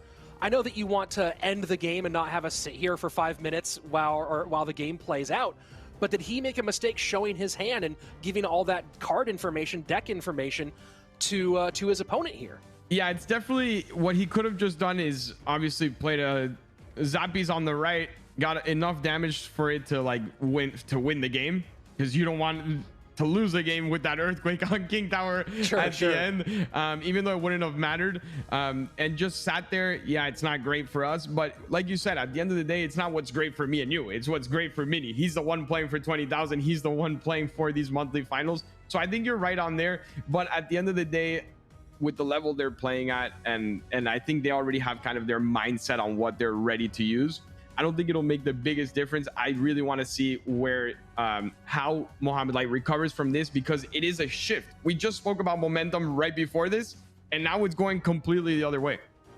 Yeah, you know, I'm actually need to get a clarification here for a moment, because I didn't prepare for anyone making that error at this level. I honestly didn't. And what I don't remember is whether or not Mini Minter is allowed to reuse the cards that he had used in that deck for game number 2. Right? We didn't actually play a game. It's kind of a wash. So I'm going to see if I can get a clarification on that from League Ops. And they're working on getting that clarification right now. But man, you know, you talk about having a team behind him, having support behind him. Obviously, it's Mohamed who presses play at the end of the day. But you almost feel like in a situation like this one, you want to have a system of checks and balances in place to work with your entire coaching staff. Yeah, absolutely. I think it's one of those things that as time goes on, you will see more and more, right? I'm pretty sure we'll never see another mistake from Mohamed Light like this again. He's going to triple, quadruple, everything check.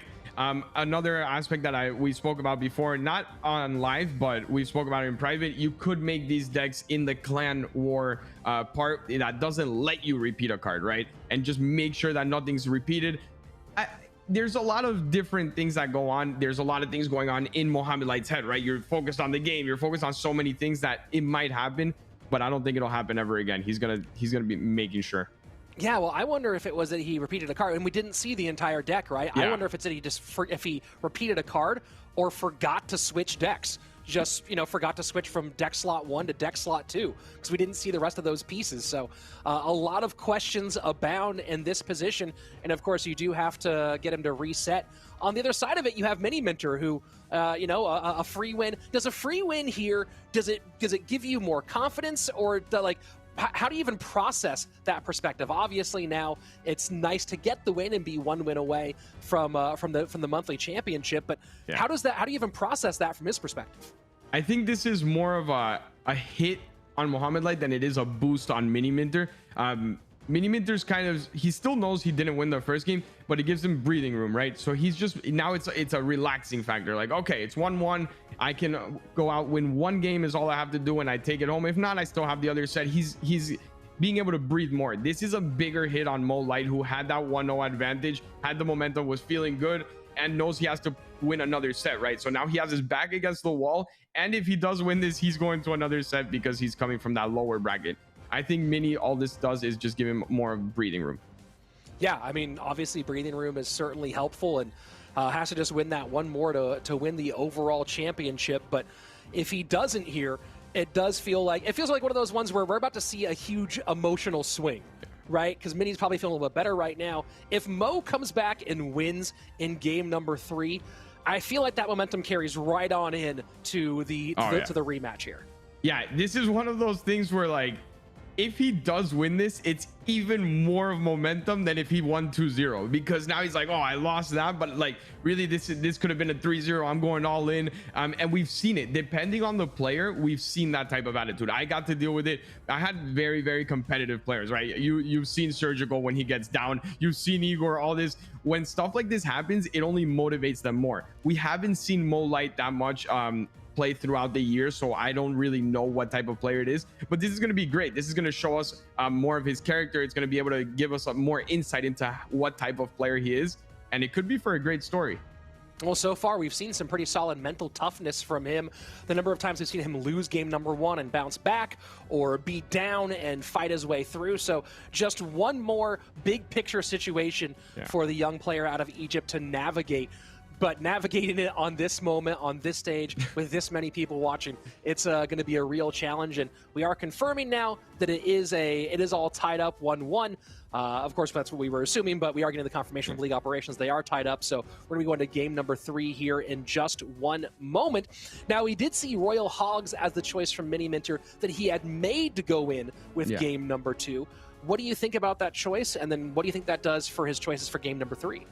Yeah, I don't mind the choice against Mo Light. What I do think is it was a bit risky. We know that Earthquake was out, so Fireball was definitely one of the 2 spells that was going to be used, and Mo does use a lot of Bomb Tower as well. He likes all these decks, so I don't know how well it would have gone, but to be honest, Mini could just be taking risks in this first set, like we spoke about earlier. You don't really lose anything, so I would like to see Mini try something else, something new that he hasn't used yet, or go something more of the heavy side like a Lava or even a Golem, right? You don't really expect a Golem ever out of Mini, but it has been a good choice in the deck itself. I'm not saying they've won with it because Mo Light has played perfect defense, but the deck itself has been a good choice.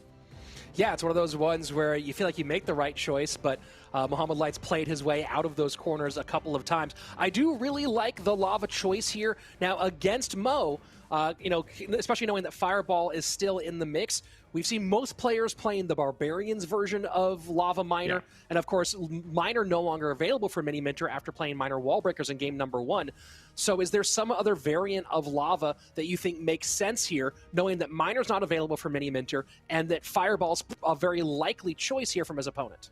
Yeah, you don't have to go in with a Miner version. You could even make something newer, use the ability of these duels to really catch them by surprise. You could even use a Fireball bait version, right? We've seen a lot of the Skelly Dragons being used. You could put in the Barbs as well, and you could put in a Flying Machine just to create, all right, where am I going to use this Fireball, right? And if he does use one of those cycle decks, we've seen them struggle so much against the Flying Machines. It's so hard to get rid of them, that if you have the Barbs and you have the Skelly Dragons, and on top of that you can create some pressure with the Flying Machine, it could actually work out very well. You don't need the Miner to actually be able to play Lava.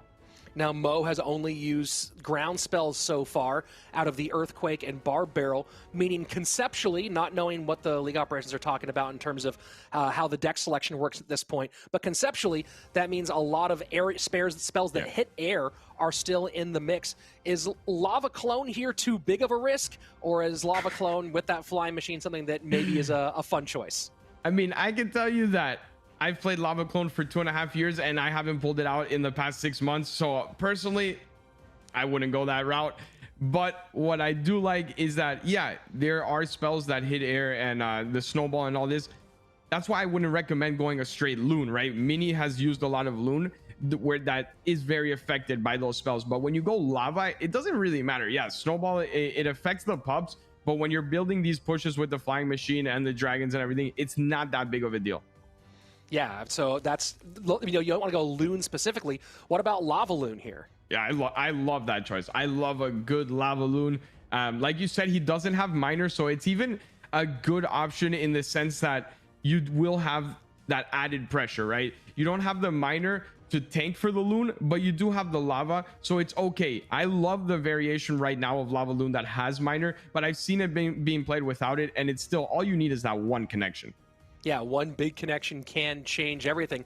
Talking about changing everything, Eric, this is the kickoff weekend of Clash Royale League 2021, the first season ever that it's open to anybody. So how do you guys watching at home get involved in the action? Well, 7 more days are left in this February ladder season, and every single month, the top 1,000 ladder players qualify for Clash Royale League. They all move on to a series of Swiss format brackets where the top 32, is that the right number? Top 32 from those Swiss format brackets, top 8 from each, make it to the prize pool and move on to the next stage. And then, of course, the top 8 left make it to the weekend stage. So if you're watching right now and you believe you're as good as the players you're watching, put your money where your mouth is and win part of $1.6 million.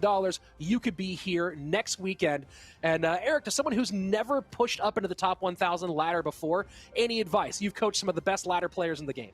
Yeah, when it's just about putting in the hours, right? First of all, yeah, you have to be good. Let's be honest. You can't just put in the hours and not be good. But if you create a consistent schedule for yourself to be pushing every day and not leave it till the end, that's going to be key. Only very, very few select players, like we've seen Mugi in the past. Mugi's sitting at 4,500 trophies with 1 day left, and then he finishes in the top 10.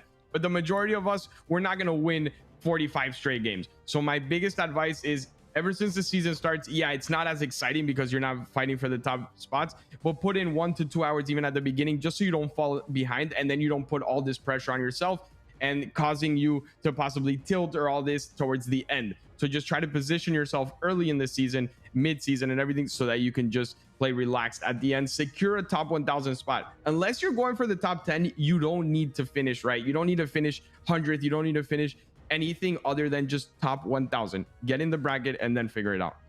Get in the game, and we'll be into the next game in a few minutes. First, let's go ahead and take a quick break with a look behind the scenes here at my studio for CRL 2021.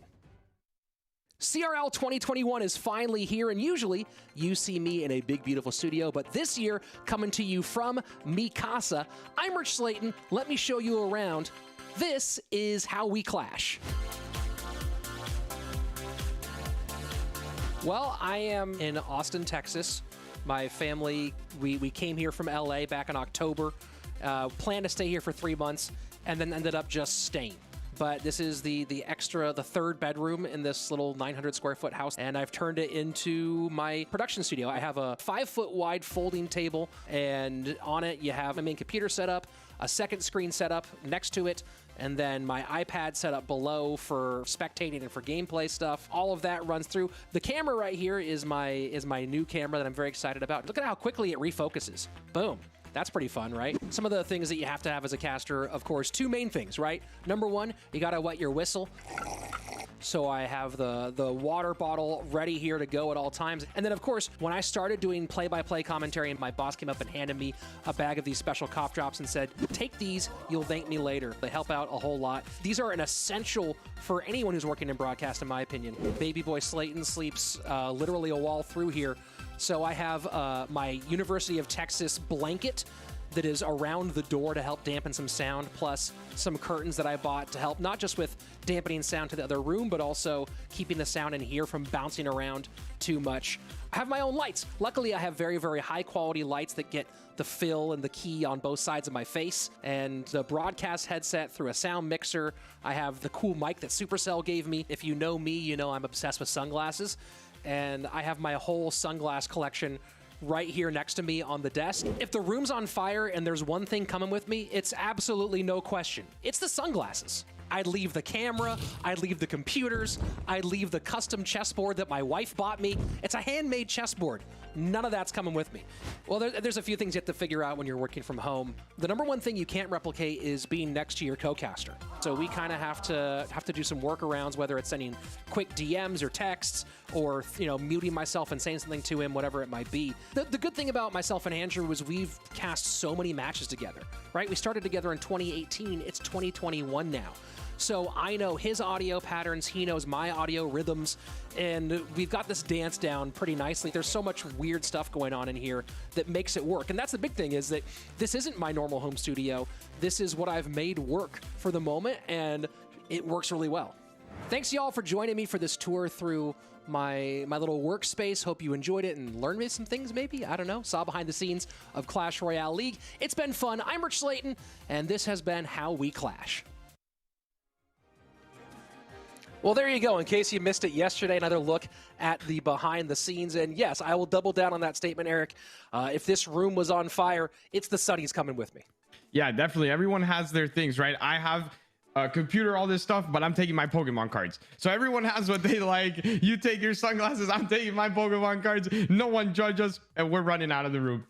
If you haven't already, follow Eric at EB7 on Twitter and go ahead and check out his Twitch streams where occasionally I think you do some unpacking, maybe get a good pull here and there. So, and of course, you can follow me at Rich Slayton on all different social medias. And don't forget to follow at Esports Royale EN to stay along with all the action here. And if you haven't yet here on YouTube or if you're on Twitch, go ahead, hit subscribe, hit follow, ring your bell, turn on notifications, make sure you never miss a moment of the action because we are here every single month with these big time moments, these big time plays, and of course following up with the qualifiers, and maybe you're here next month. So we did get word that there's going to be a replay of game number 2. We're trying to get the exact information as to why it's going to be a replay, but as soon as we get that information, we'll share it with you guys as well.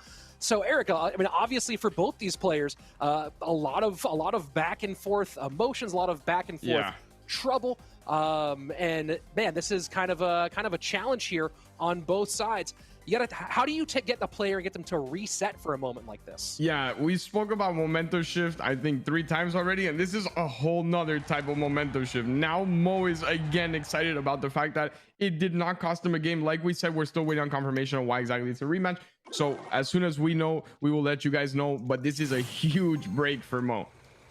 Yeah, a huge break indeed. And we're getting us a little bit more information on exactly what happened from a league operations perspective. And as I said, we'll get it to you as quickly as we have it. And it is Mini Minter splitting with the Zappies in the back and Archer split here for Mohamed. So very likely here that Mo is going with Hog Rider, Hog Triple Spell. And interesting with the Royal Recruits split here for Mini Minter. So is he just running that Royal Hogs deck again? Yeah, he could have been repeating here, and this is actually not bad for Molite. We've seen him defend a lot harder things with this type of deck. What it is going to cause a little trouble is that flying machine. It's always going to force out a fireball. He doesn't have any other troops for it, right? You could play archers, but it's not going to be easy at all. You have to time them perfectly. So I think the fireball is going to be dedicated strictly to the flying machine. Flying Machine, of course, can be an absolute menace, so that makes perfect sense here. Royal Hogs to the left-hand side, and there you go, bomb tower high. Yeah, that log is like he threw it right as he put the Royal Hogs on the left, and it's just like, oh, if I would have waited a half a second more, I wouldn't have had to put down that bomb tower, right? That log and that snowball would have been enough, probably. He would have absorbed a couple of hits, but it would have been okay with him. Even though he's still well positioned here, it didn't really cost him anything. It's just one of those things where it's like, just a half a second difference. And of course, we're gonna have some context on this here in just a minute, but you know, you talk about deck picks in this situation. Mohamed Light going with Hog Triple Spell, of course, playing Earthquake in game number 1 meant he couldn't play it in game number 2, but has to be happy. Oh, and a missed fireball on a flying machine. That could be absolutely devastating here. Yeah, and that emote has never depicted better any feelings that someone has other than when that happens. What he expected is that flying machine was going to move forward after killing the archer, but it actually had enough range on it to lock onto the knight, and that's why it did not move. He was expecting it to move. He kind of predicted the movement, and it just didn't happen, and that hurts. So just as I was saying that a great situation for Mo playing the triple spell with Fireball rather than with EQ in this specific matchup. Yeah. A bit of a Fireball issue, and now it feels like momentum shifting heavily towards Mini Minter. Yeah, he still can win this match. It's not easy at all, but that hurts a lot because you did have the spell you wanted for this matchup. It actually was a pretty smart pick by him. I don't know if he expected to see the Hoggies again from Mini or not. But when you lose control of the match in such a hard way where you are the cycle deck, you are the one that needs to control the pace and everything, it puts you on your back foot, right? It puts you in a position where you never want to be. So here we go, bomb tower sitting up in the middle as we are in sudden death overtime. It's 1484 to 2270 lead right now for Mini Minter, and finally Hog Rider does come out to the right-hand lane. Yeah, the Hog is not going to get absolutely anywhere with once the recruits are down and the cage, but this is going to be a matter of cycle until I can out-cycle you and then get some damage. The problem is how much damage is already done on Light's Tower. Usually when you're playing these decks, it's a lot closer of a match, right? So you're not really worried about the Hog getting there, because if you just cycle quick enough, you will get enough damage to win. That snowball was beautiful to get that Goblin further back and actually get a hit, but he's going to need a lot more of those. So here we go, Brawler to the left-hand side, 3-3 split with the Royal Recruits. Hog Rider on the left-hand side, Fireball to try to knock it back a little bit. Snowball in, creates some big, huge room here, and that Hog Rider going hog wild on the left-hand side. Wow, what a play. The only thing that he has for him right now, Mini, is the fact that he can't cycle as quickly because it's not EQ, but that was such a nice play by him. All the spells were used to perfection. All of them gave him an extra hog hit, and that's what he has to do here. He needs to cycle quickly to a Fireball before this gets dangerous. Very, very nicely played there, and he's taking control of this match slowly. Here we go, final 30 seconds approaching. Snowball does not get the Brawler. Zappies do hold the line there for the Hog Rider. Now the Fireball does come out, and this one not gonna miss a flying machine. Fireball opposite direction, here we go. Which Hog? Is it the Hog Rider or the Royal Hogs that get it done? Yeah. And that's going to be a GG. Mohamed Light gets the Hog Rider on tower. No, the cage does pull it back, and no shot. Final 8 seconds, but there is no way here for Mini Minter to get back in this one, and that's going to be a 2-0 sweep for Mohamed Light. We're going to run it back and go to a best-of-3 for our monthly championship. Yeah, the way Mo brought that back was absolutely insane.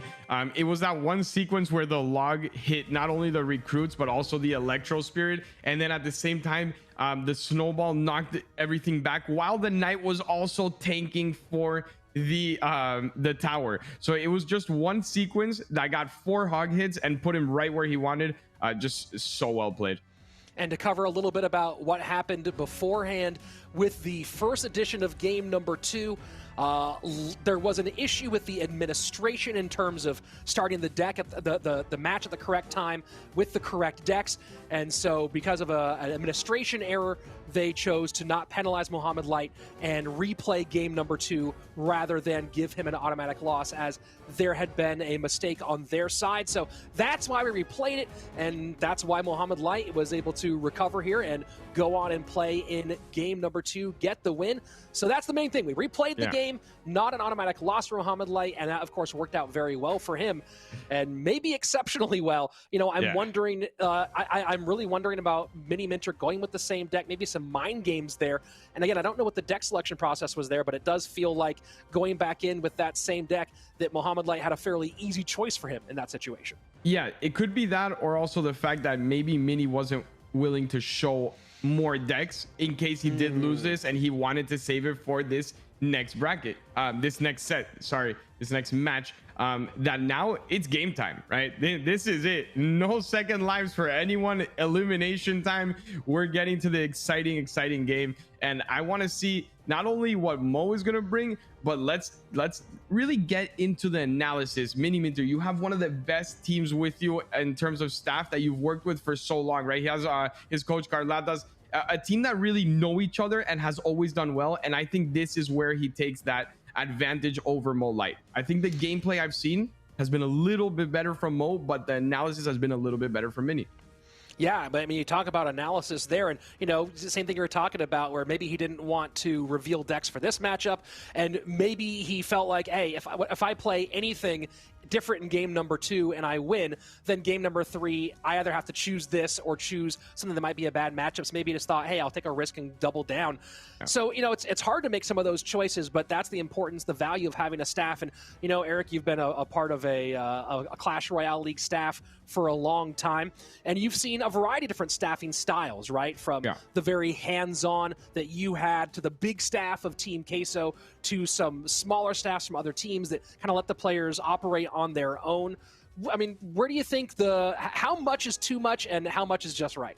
Yeah, I think that it's a very fine line of giving them the choice, but putting them in the best position to make the right choice, right? You want to give them the game plan. Here it is. let me give you the blueprint, and you have these 3 options, right? Go this way, this way, or this way. You're gonna make the choice, but I'm gonna set you up for success.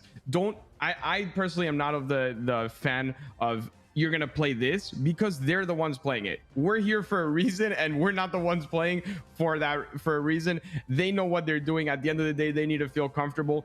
But we've seen all the styles work, right? Like you said, I'm very hands-on with the team. I like to be in every decision. I like to be there in the huddles and everything, and it's worked. It's won a world championship, but we've also seen Queso with the big staff style. They won a world championship. So it's really what each player needs and how they feel comfortable.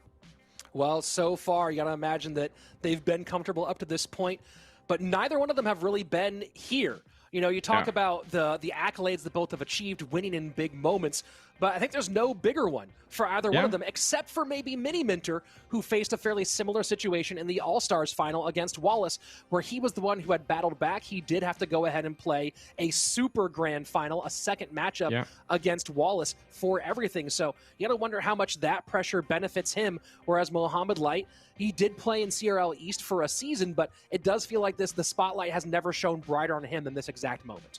Yeah, I think Mo has that experience, the pressure from ladder also as well.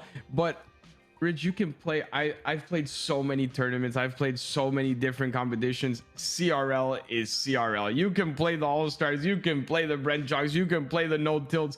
Once it's game time, once it's CRL, you're on the official channels. You're playing for a world finals. Nothing compares. And so here we go. The final match of the weekend. A $10,000 best of 3. Second place takes $10K, but double that for first place, and of course take home that 100 points that will take you one step closer to our world final at the end of the year. So a lot on this one, a lot of mental focus needed to relax here, and it's a big one indeed.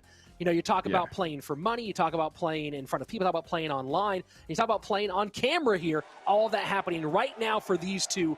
Best of 3. Mohamed Light, top of your screen. Mini Minter at the bottom. Let's go. Yeah, this is it. I'm so excited. I love elimination games. I spoke about it before, and yeah, I was hyped about that last one, but this is where I've been waiting for the whole day, right? This is where I want to see surprises. I want to see comfort decks. I want to see a mixture of everything, and I'm so excited for this. And we're coming in with Miner straight away from Mo Light. He's saying, you want to see surprises? Not right now. Minor wall breakers, and the wall breakers both get on through and take the zappies off the board. Mini Minter in a world of hurt, and just 45 seconds passed. Yeah, this is Mo Light being Mo Light, right? I'm just gonna casually throw a knight here, a little miner, and let me add on 2 wall breakers that are gonna connect, because I know exactly how to play this deck. Not the start you wanted, but this is one of those decks that could create a lot of pressure on the bottom from Mini. He could still make it up. All we know is that he does have that Bar Barrel, and Electro Spirit should be able to stop the wall breakers whenever he can, whenever he does place them. So he could still win this. It is a lot of damage that he took, but look at all the damage that he's gonna take here. Oh man, look at that. Fisherman doing some extra assist work, and just like that, Mini Minter back in the lead, down on Elixir at the moment, and a nice protection miner. And the cannon cart connects for Mohamed Light, and you give the wow. Probably everyone watching gives the wow. Mini Minter gives 2 of them, and that is a huge blow struck by Light early on.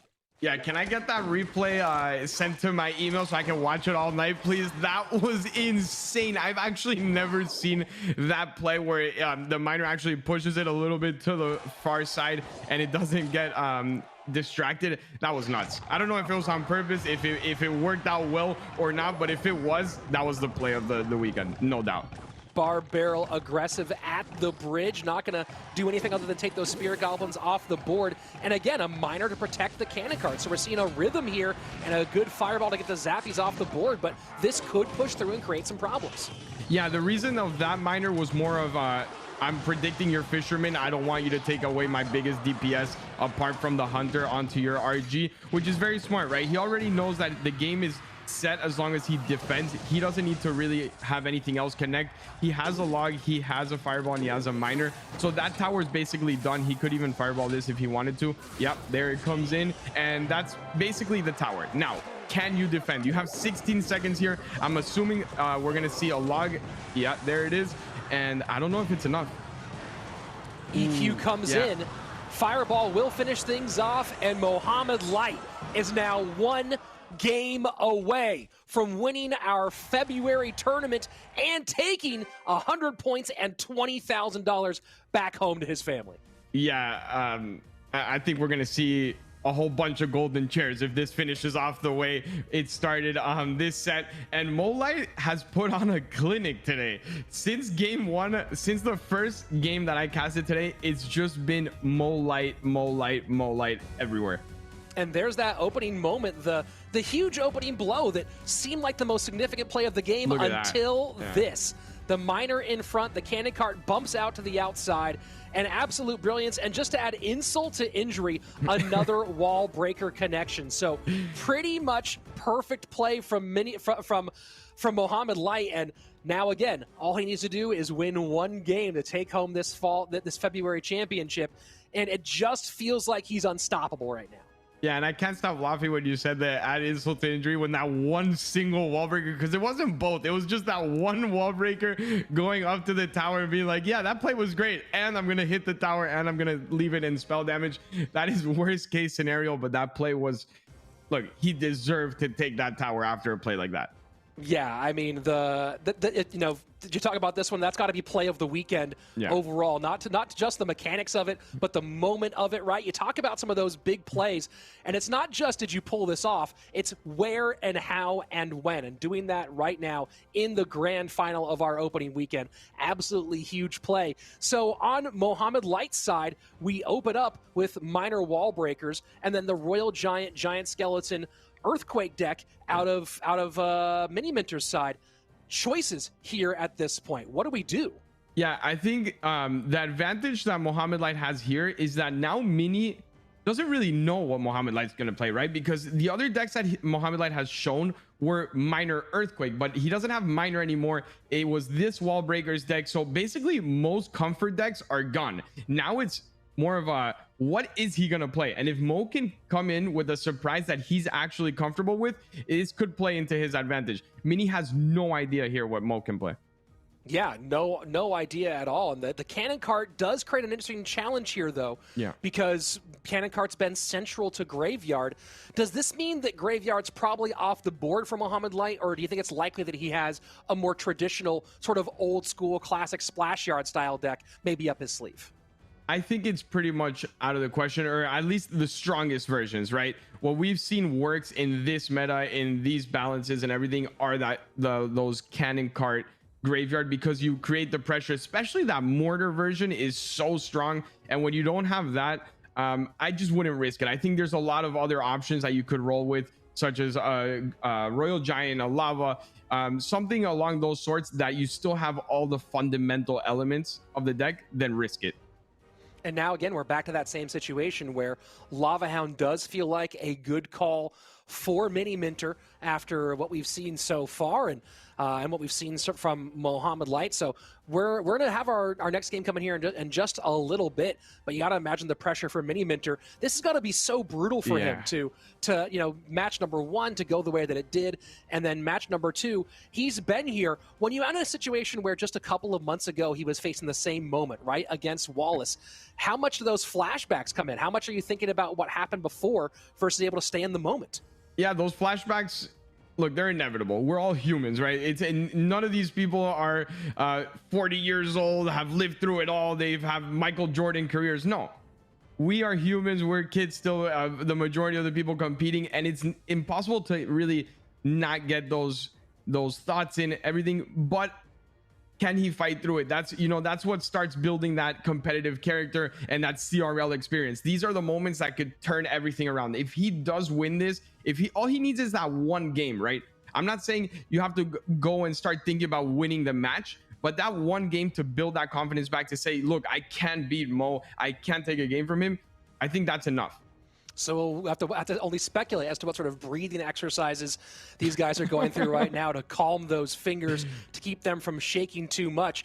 And they're just moments away from from playing a very, very important game. Of course, a reminder one more time, this is the second half of our grand final. It was Mini Minter with a match to give. Mohamed Light won the first one 2-0 with a little bit of mischief going on there at some point. And then now here we are. It's Mohamed Light with match point, with tournament point, and a chance to win that February final. Mini Minter needs to win 2 in a row. But as you said, you got to win the one in front of you first.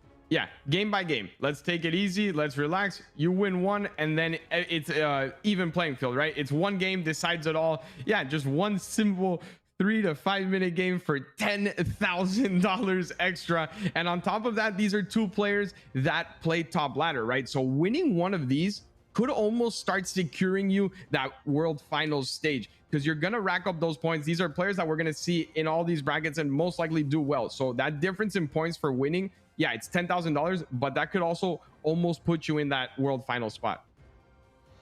It's so difficult to think about, you know, the pressure here, because, you know, look at the 8 players that we've had over the course of this weekend, right? Mini Minter, Yuya, KK, Ruben, Richard. Some of these players you expect you might see back here.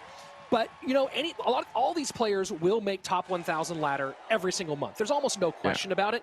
But getting to the top 8, that's such a hard road. It's not impossible that this is the only appearance that these 8 players make in the top 8.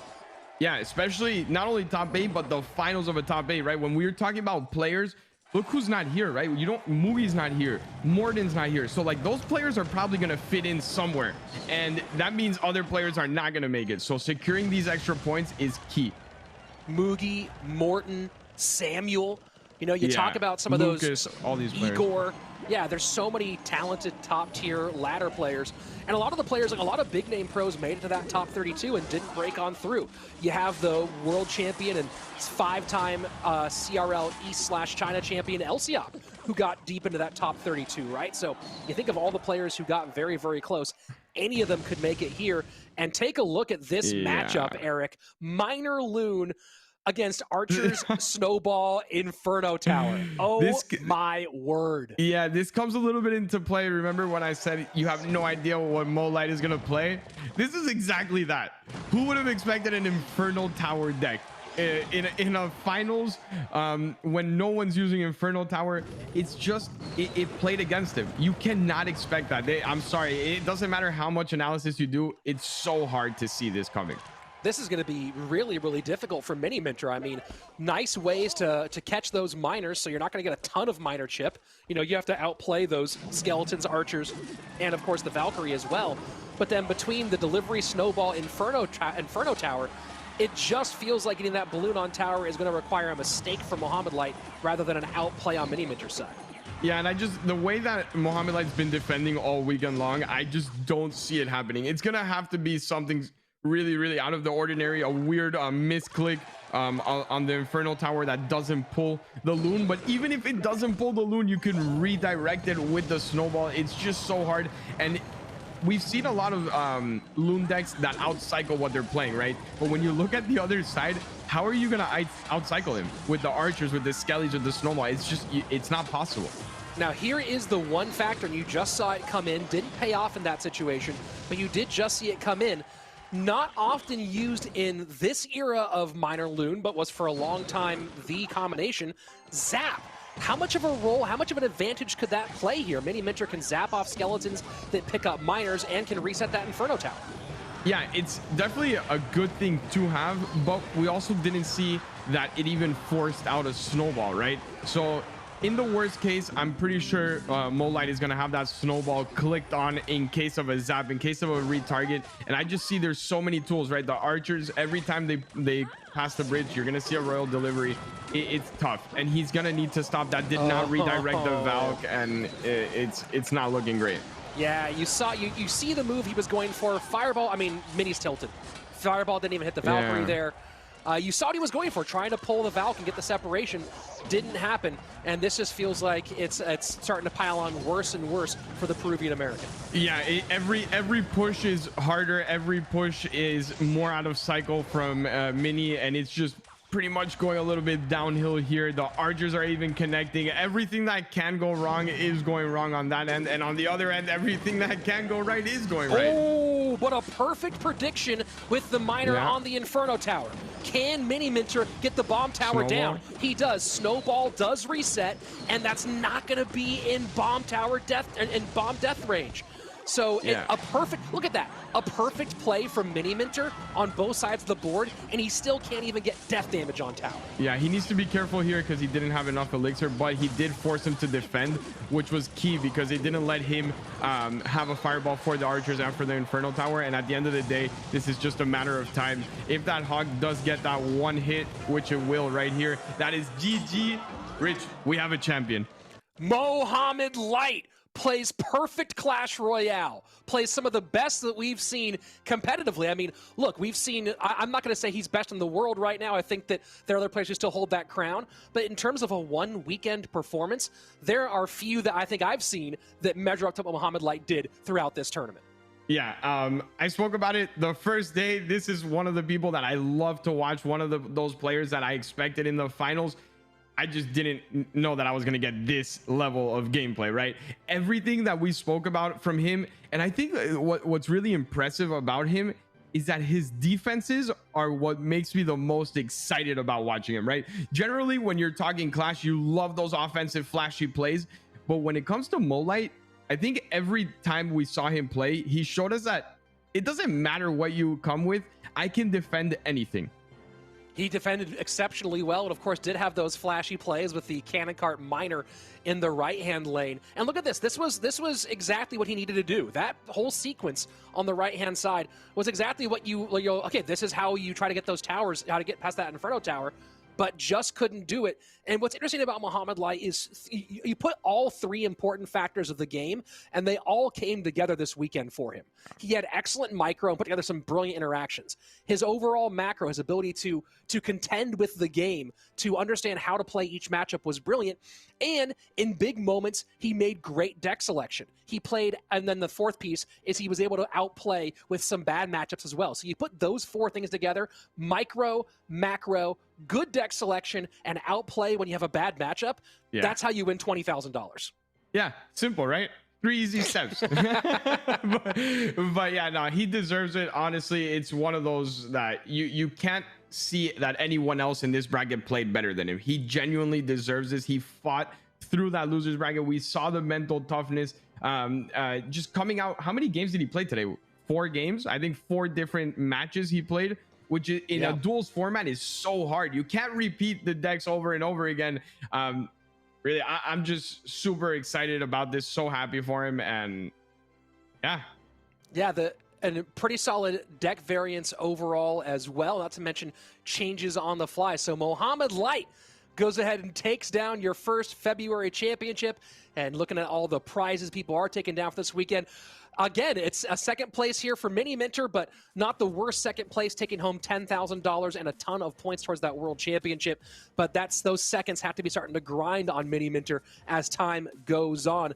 $20,000 and 100 points towards our world final for Mohamed Light, who, as I mentioned earlier in the day, is currently in the top 10 on ladder right now. So a great day and a great weekend for Mohamed Light. And again, take a look at the current competitive leaderboard. Look at that top. I mean, yeah, absolutely wild. Take a look at that, Eric.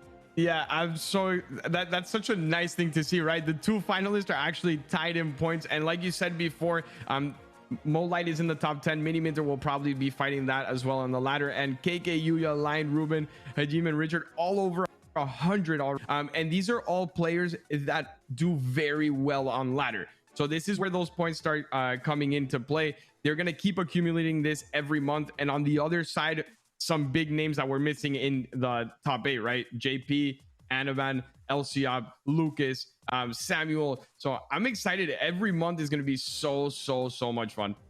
Yeah, it's so crazy because, again, you think about the amount of talent in Clash Royale overall. We could see some of these players. It feels like right now, if you make 2 finals weekends, that you've pretty much guaranteed yourself a spot in that world final. Yeah, especially when you're one of the top ladder players, like Mo Light is, right? Mo Light is someone that I think has so many top 10 finishes, to where, okay, I just won this. As long as I can consistently place in that top 10 on ladder, and then obviously he might not make it to the top 8, but if he can accumulate points from those top 32s, he's pretty much in my opinion, and that's huge. That's absolutely massive. And for those of you who are making those top 1,000 moments, of course, every single game win matters. And that's why you see some of those players who just got their ladder finish, a high ladder finish, weights heavily every game win inside of those Swiss brackets. If you realize that you're not going to make it in the Swiss bracket, you've lost your first 4, still play out the rest of your matches, because that's 5 points each game. And, you put those things together, and it's going to be a tight race here for the end. And talking about tight races, no one made it tighter than Mohamed Light. Yeah. We saw a lot of great games from him today. What is your favorite game on the day from our champion? On the day would have to be that one with the cannon card that we just saw. That game was so well played. On the weekend, it has to be the Hog versus Golem. I cannot get over the way he defended. I remember a specific moment in that match where he got a earthquake, snowball, log onto a Night Witch, and it still had like half health, and I was like, there's no way he's defending this, Rich. He just wasted 3 spells and the witch is halfway still alive. And the defenses and the way that he pressured was just, I don't know, it was my favorite game of the weekend. Yeah, king of defense, and of course very interesting, varied deck selection as well from Mohamed Light. Is there someone else here who stood out to you on the weekend as really impressive, who you're excited about their future as we go into our next CRL weekend? Yeah, it has to be Mini, right? This is the first time he plays CRL. He's been someone that's been so close every season, and to come in your first CRL and make that winner's bracket run against such strong opponents. We saw KK dominate on day 1, and Mini came in and beat him, send him to that lower bracket. I would be really proud of myself if I'm Mini. I know he wants to win. It's hard for anyone to process a second place, especially coming from the winner's bracket, but it's his first ever CRL, Rich, and he really impressed me. Yeah, I think he impressed all of us, so we'll see if he's back here again next weekend. And to make sure that you're back here again next weekend, don't forget to subscribe to this channel here on YouTube. Follow us on Twitter. Make sure you have your notifications on so that you never miss a moment, and you are back for every part of Clash Royale League. And, of course, the trophy race is on right now. 7 days left in the February season. You make that top 1,000. You get invited to that Swiss tournament. Make it through there to the top 32. You're in the prize pool. Make it to the top 8, and you could be here next weekend, or not next weekend, next month, when we're back with yet another monthly final. So go ahead and get your push started right now, as Eric said earlier, and make sure that you are ready for this weekend. And of course, there's Clash Royale all the time. At the end of this week, there will be some excellent end of ladder season streams. Our co-caster Joshua AC Sharon often does have his streams on Twitch. I know that you often stream end of season stuff as well for ladder. And then of course, 2 weeks after that, the Swiss brackets take place on a lot of our channels as well. So every single weekend, pretty much, there's great action that relates to Clash Royale League. So make sure you come out for it. Eric, any final thoughts on the day before we wrap our first 2021 weekend? No, I'm sending a message now to Molite, see where I can get myself a golden chair, and maybe I'm gonna leave the casting booth and join this top 8 next time with my golden chair. But no, I had such a blast. It was my first weekend casting, and I don't think I could have asked for better matches, better co-casters. It was an absolute pleasure, and thank you for leading the way for me, and thanks for everyone that tuned in. It was so much fun. Yeah, of course. I mean, you were great. Thanks as well to the rest of our team, Joshua, AC, Akrap, Sharon, and of course, my brother from another mother, Andrew Guy. On behalf of everyone here, that's Eric Benamou. I'm Rich Slayton. We'll see you back here next month for another edition of the Clash Royale League Monthly Finals.